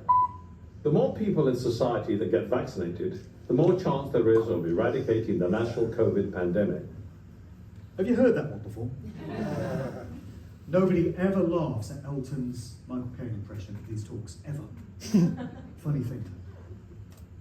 And, turns out, Sir Elton wasn't the only Sir on this particular ad. Another one had been recruited as well. I've just had a vaccine for COVID. Well, yeah. It didn't hurt. Not many people know that. So in the same way that you cannot have a career lasting multiple decades with the level of impact that Elton John has, the same rule applies in the world of acting and film. You can't have been in as many films as Michael Caine and had a career lasting as long as his has without being completely beholden to the control system that controls these industries. And this is an ad which I found particularly nauseating in the midst of all that madness. It was noticed that when they started to roll out what in sheep farm talk is referred to as the arm spears, or in Rise Above talk, the Britneys, you know, you've got to learn to speak in code when you get into this stuff. The Britneys, the Britney Spears, you know? It was noticed that within the black and Asian demographics, there was a very low take-up. That's a strange thing, isn't it? Why would black and Asian people possibly be suspicious of the white elite ruling class? So there was a very low take-up, and so the psychopaths decided that what they needed was to recruit some individuals, some of their assets from these groups, to try and speak to their people, to encourage them to take the arm spears, the 3-dart finish. And so there was an Asian version of this ad where they got the goodness gracious me comedians, Sanjeev Bhaskar and people like that, aimed at the Asian demographic. And then there was a version for the black community. And it featured Beverly Knight, disgracefully, and various other black celebrities, including Sir, there's another one, Lenny Henry, looking like an abandoned puppy at Battersea Dog's home as he delivers this message. So, see what you make of this one. Don't let their sacrifice be in vain. Don't let your concerns be the thing that widens racial inequality in our society. Don't let coronavirus cost even more black lives. Because we matter. 2 agendas for the price of 1, eh? She wouldn't be able to say it properly. Never let a social engineering psyop go to waste. So they threw a bit of Black Lives Matter in there and pushed that one as well. Another Sir, if it's him, you know, could be anyone in a beanie and a mask. We're told it's Paul McCartney. Well, bit she is, you know. William Shepherd, Paul McCartney 2.0. See my other presentations. So Paul McCartney, it says here, says, be cool, get vaxxed. Unlike him. And here's his old mate from back in the day, Sir Mick Jagger, hits out at anti-vaxxers. You can't argue with these people, he says. Because we're right. Sure. Because he's told to. Jeffrey Epstein had 301 Britons in his little black book, including Mick Jagger. Yeah, so we're going to take advice from him, aren't we? Great role model. Alongside Tony Blair and Sir Richard Branson. And all the others. A lifetime actor's work is never done, which is why Joni Mitchell and Neil Young, who were heroes of the 60s counterculture, both coming out of Canada, both with military fathers. In the midst of the COVID debacle, Neil Young came out and voiced his objections to Spotify hosting a podcast by Joe Rogan featuring Dr. Robert Malone questioning the efficacy and the safety of the Convid 3 Dark Finish. And because Neil didn't like Spotify hosting this podcast, he threatened to pull all his music from that platform if they didn't do what he wanted. Nothing says freedom better than the creator of Keep On Rockin' in the Free World threatening to stop you listening to his music. And then Joni Mitchell came out in solidarity for her old friend Neil 50 odd years later. Lifetime actors' work is never done. When that phone rings and the voice at the other end tells you you're propping up some agenda or other to change culture, you don't get to say no. Going back to the world of so-called rap and hip-hop, which is actually nothing of the sort anymore, meet, you ready for this? Young Thug. That's his name. Here he is, dressed up as Little Bo Peep. Young Thug in a dress. If this dude had come out in the early 90s wearing a dress, he would have been shot. Such was the culture of the times. Hip-hop back then was a very alpha male dominated genre.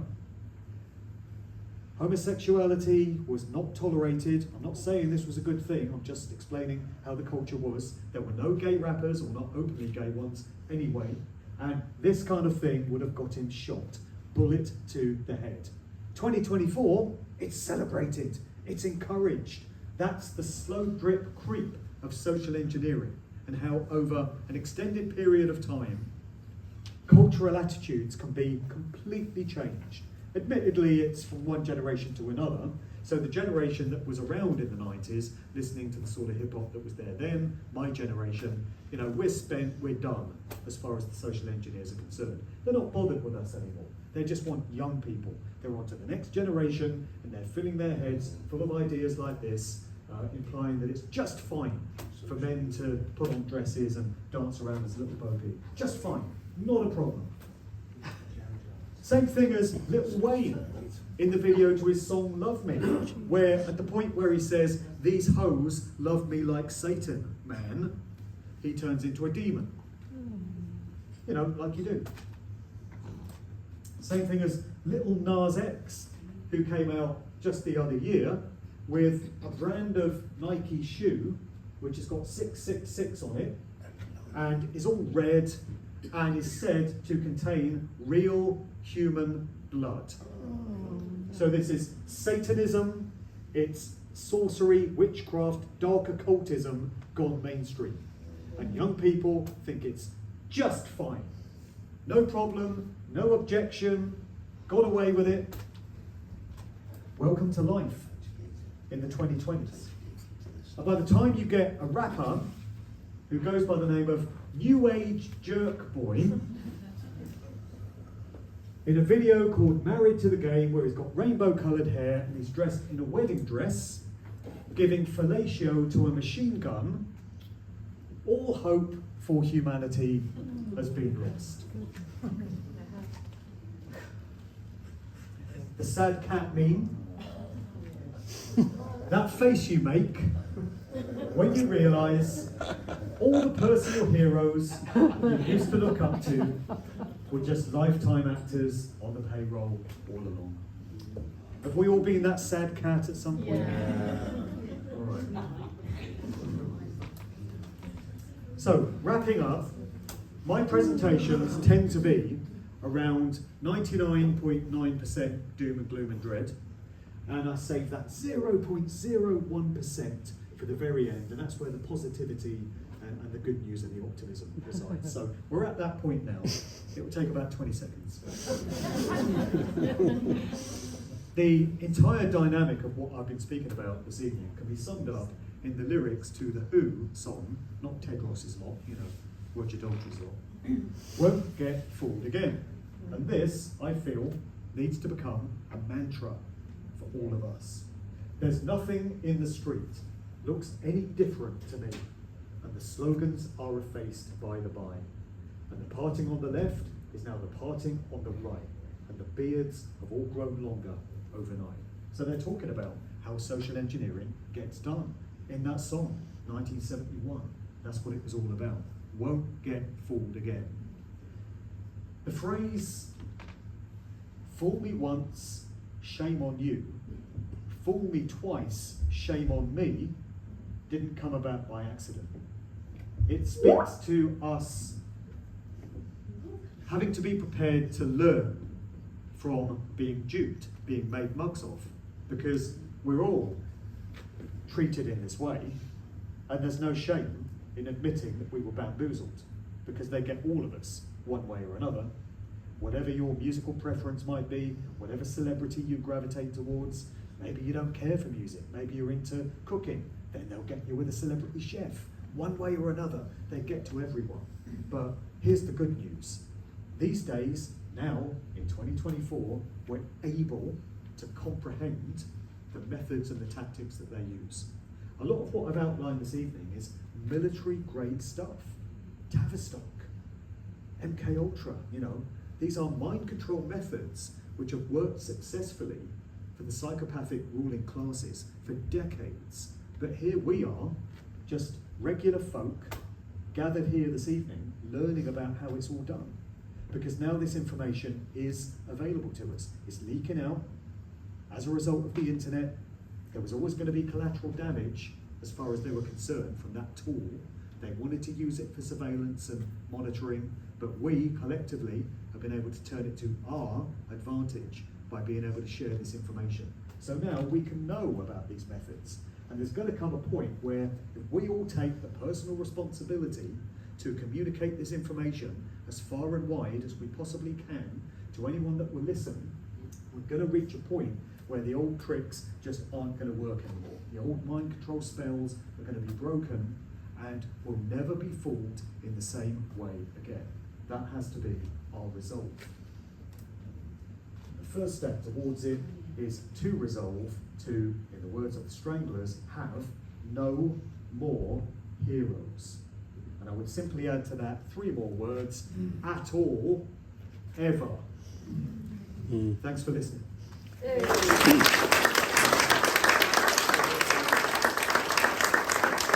Gentlemen, give it up for Mark, please. Thank you very much. That was fascinating, Mark. Thank you. Thank you for that. Ladies and gentlemen, thank you all for coming. It's great to see so many of you here. We really appreciate it. Please, if you haven't looked at Mark's stuff, go and check him out on YouTube, check him out on all of his social media platforms. All his books and t-shirts and paraphernalia are there if you want to take a bit home with you. Are there any questions? There must be some questions. Yes, I'm coming to you. Or we can have comments. If anyone doesn't have a question, it's just comment or question. Comment, statement, question. We have questions. Well, it's a question from me, and I'm curious to hear whether you have an opinion on where music is going to go next.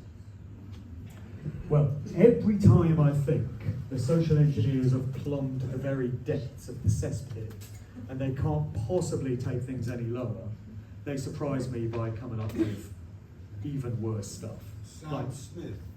Prime example. Sam Smith, good example. You know, Little Nas X with human blood in the shoes.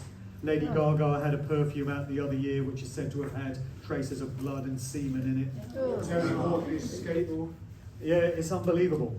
So they are going to keep trying to push things as far as they can, just to see what people would tolerate.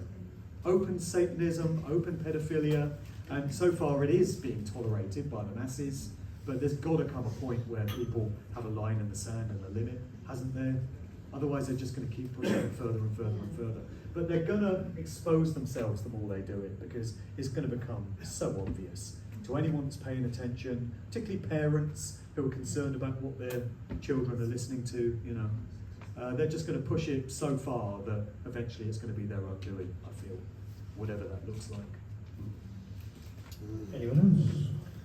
Well, I feel the only problem with that pushing that kind of thing that you said about is how government and legislation are making it okay for it. They're lining that up so it doesn't affect. You see what I mean? Where Yeah, exactly. you could do this, you could do that, and no, that's all right now. That's all right now. So I feel that what you just said may not come to fruition, whereas the governments are laying down this track where it's okay to be. In the case of concerned parents, it's got to be a case of them just, boycotting these artists and trying to limit the degree to which their children are exposed to it. And I know that's difficult.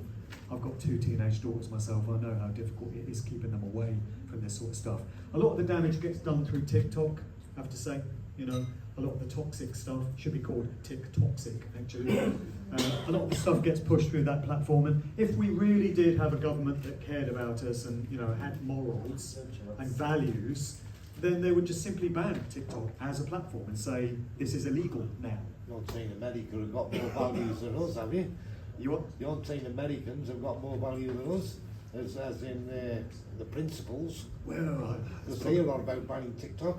They're on about it, yeah, but isn't that all a lot more watered down now, though? Because we had 3 channels, blah blah blah, and now there's infinite amount of musicians can get their work out. So surely their message is being. Or as everyone's influenced, so all the musicians are influenced by the same people, but it must be a bit watered down with the amount of choice they have now. Yeah, but it's also all pervasive, so they'll have all these channels covered and they'll make sure that their stuff is pushed throughout them. Yeah, true. Yeah. Any more? Any more? Yeah. Sure. Yeah, let me bring the microphone so you can hear. No, I'm quite happy. But with don't be shy, come on. With all these bands being establishment, are there any bands that you would look at and say, no, these were the good guys and they were promoting, reality and the fuck the government and all that shit, No. Is the quick answer. Not really. I mean, not famous ones. Mark, I'd just like your thoughts on Taylor Swift. Seems to be a lot in the news recently. She's suddenly gone way up high, and of course there's the reports of all the concerts and people not even remembering when they've been to the concerts.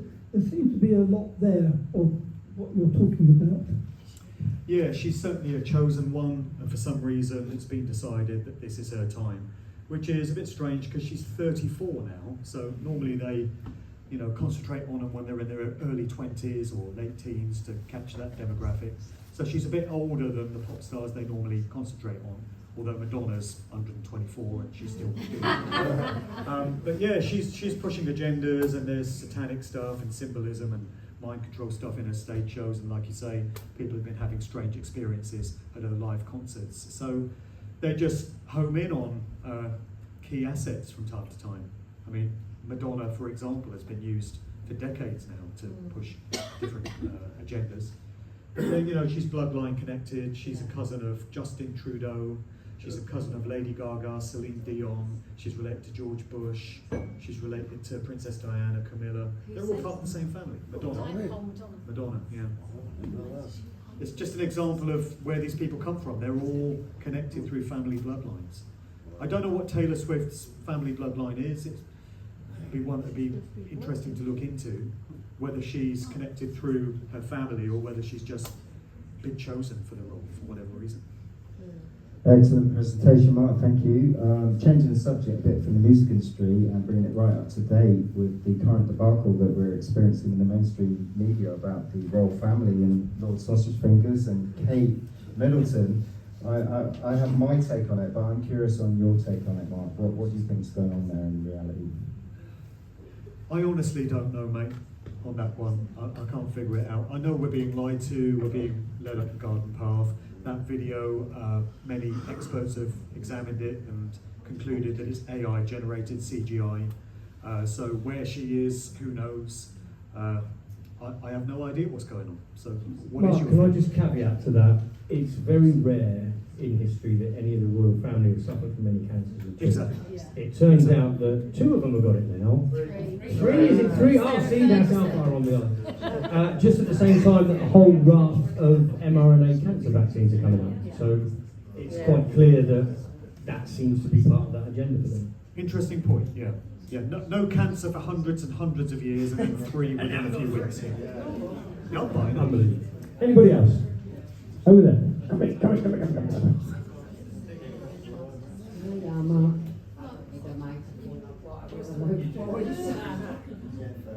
When you talk about bloodlines, is there any truth about Princess Diana apparently coming from the Stuart bloodline in Scotland? There's a story there, I've heard. Yeah, there is a story there, and it actually ties into the Jack the Ripper murders. I know, right? John Hamer, the author John Hamer, has a fascinating story about who was really behind the Jack the Ripper murders. It involved royalty. It involved the Queen Mother's bloodline coming out of Balmoral in Scotland. Diana is connected into that family, according to him. So yeah, have a look at the work of John Hamer for that one. But I've heard that Diana was connected by blood to Camilla, also to Madonna, to George Bush, Barack Obama. You know, they're all cousins, basically. It's crazy. There was one good one there. Well, I mean, maybe she was. Maybe she rebelled against all that. One thing I forgot to mention earlier in the presentation is that, well, Jim Morrison's dad was a Navy admiral, so was Bob Marley's dad. Bob Marley's dad was a British naval officer, Norvell Sinclair Marley. And I think it's quite possible that Bob Marley, rather than being someone that was put to use as an asset, was that rarest of entities. He was genuine, sincere, he rebelled against his father's value system.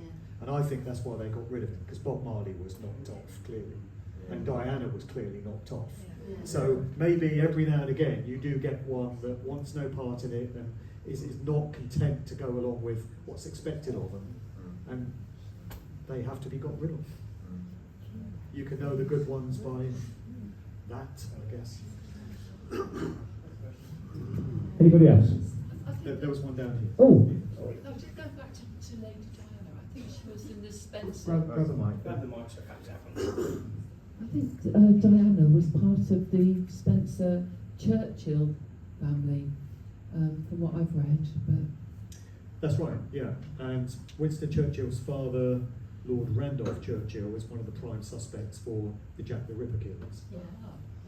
The other thing I was going to say was I'm always fascinated by the Adele thing. Adele, you know, what's happened to her? Because she seems to be very much on and off, maybe not going along with her, her instructions. Yeah. Gotta hope she doesn't get Amy Winehouse off. We saw the same thing with her, you know. I feel that Amy Winehouse wouldn't go along with what's being laid out for her. And so she became a member of the 27 Club. I don't even think that is Adele, to be perfectly honest. But you don't, you know, No. she has to rap. Some of them come back and they look completely different. Yeah, When I they don't go think it's somewhere, they get rebranded, Yeah. repackaged, and Yeah. like Madonna, like Adele. Yeah. Paul McCartney. Doesn't he? Is there anybody else? Any other questions for Mark? Okay, just quickly then, Mark, once again, thank you very much indeed. Great interview. I just want to say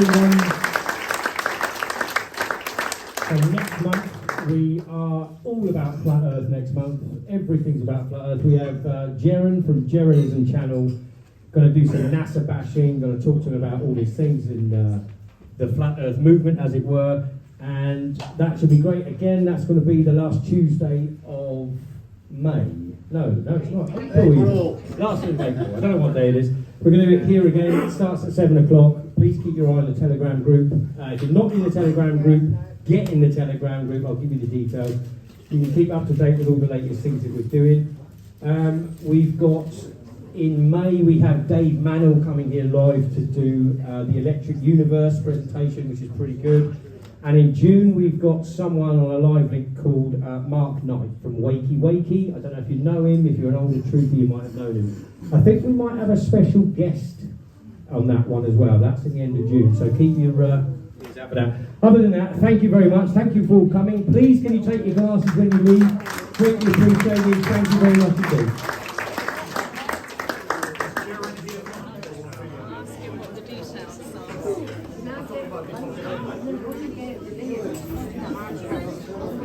Oh, thank you. Have a safe journey back.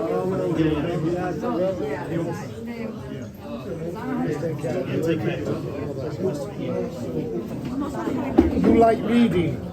Yes. Okay, I'll That is my book. Hold on. Okay.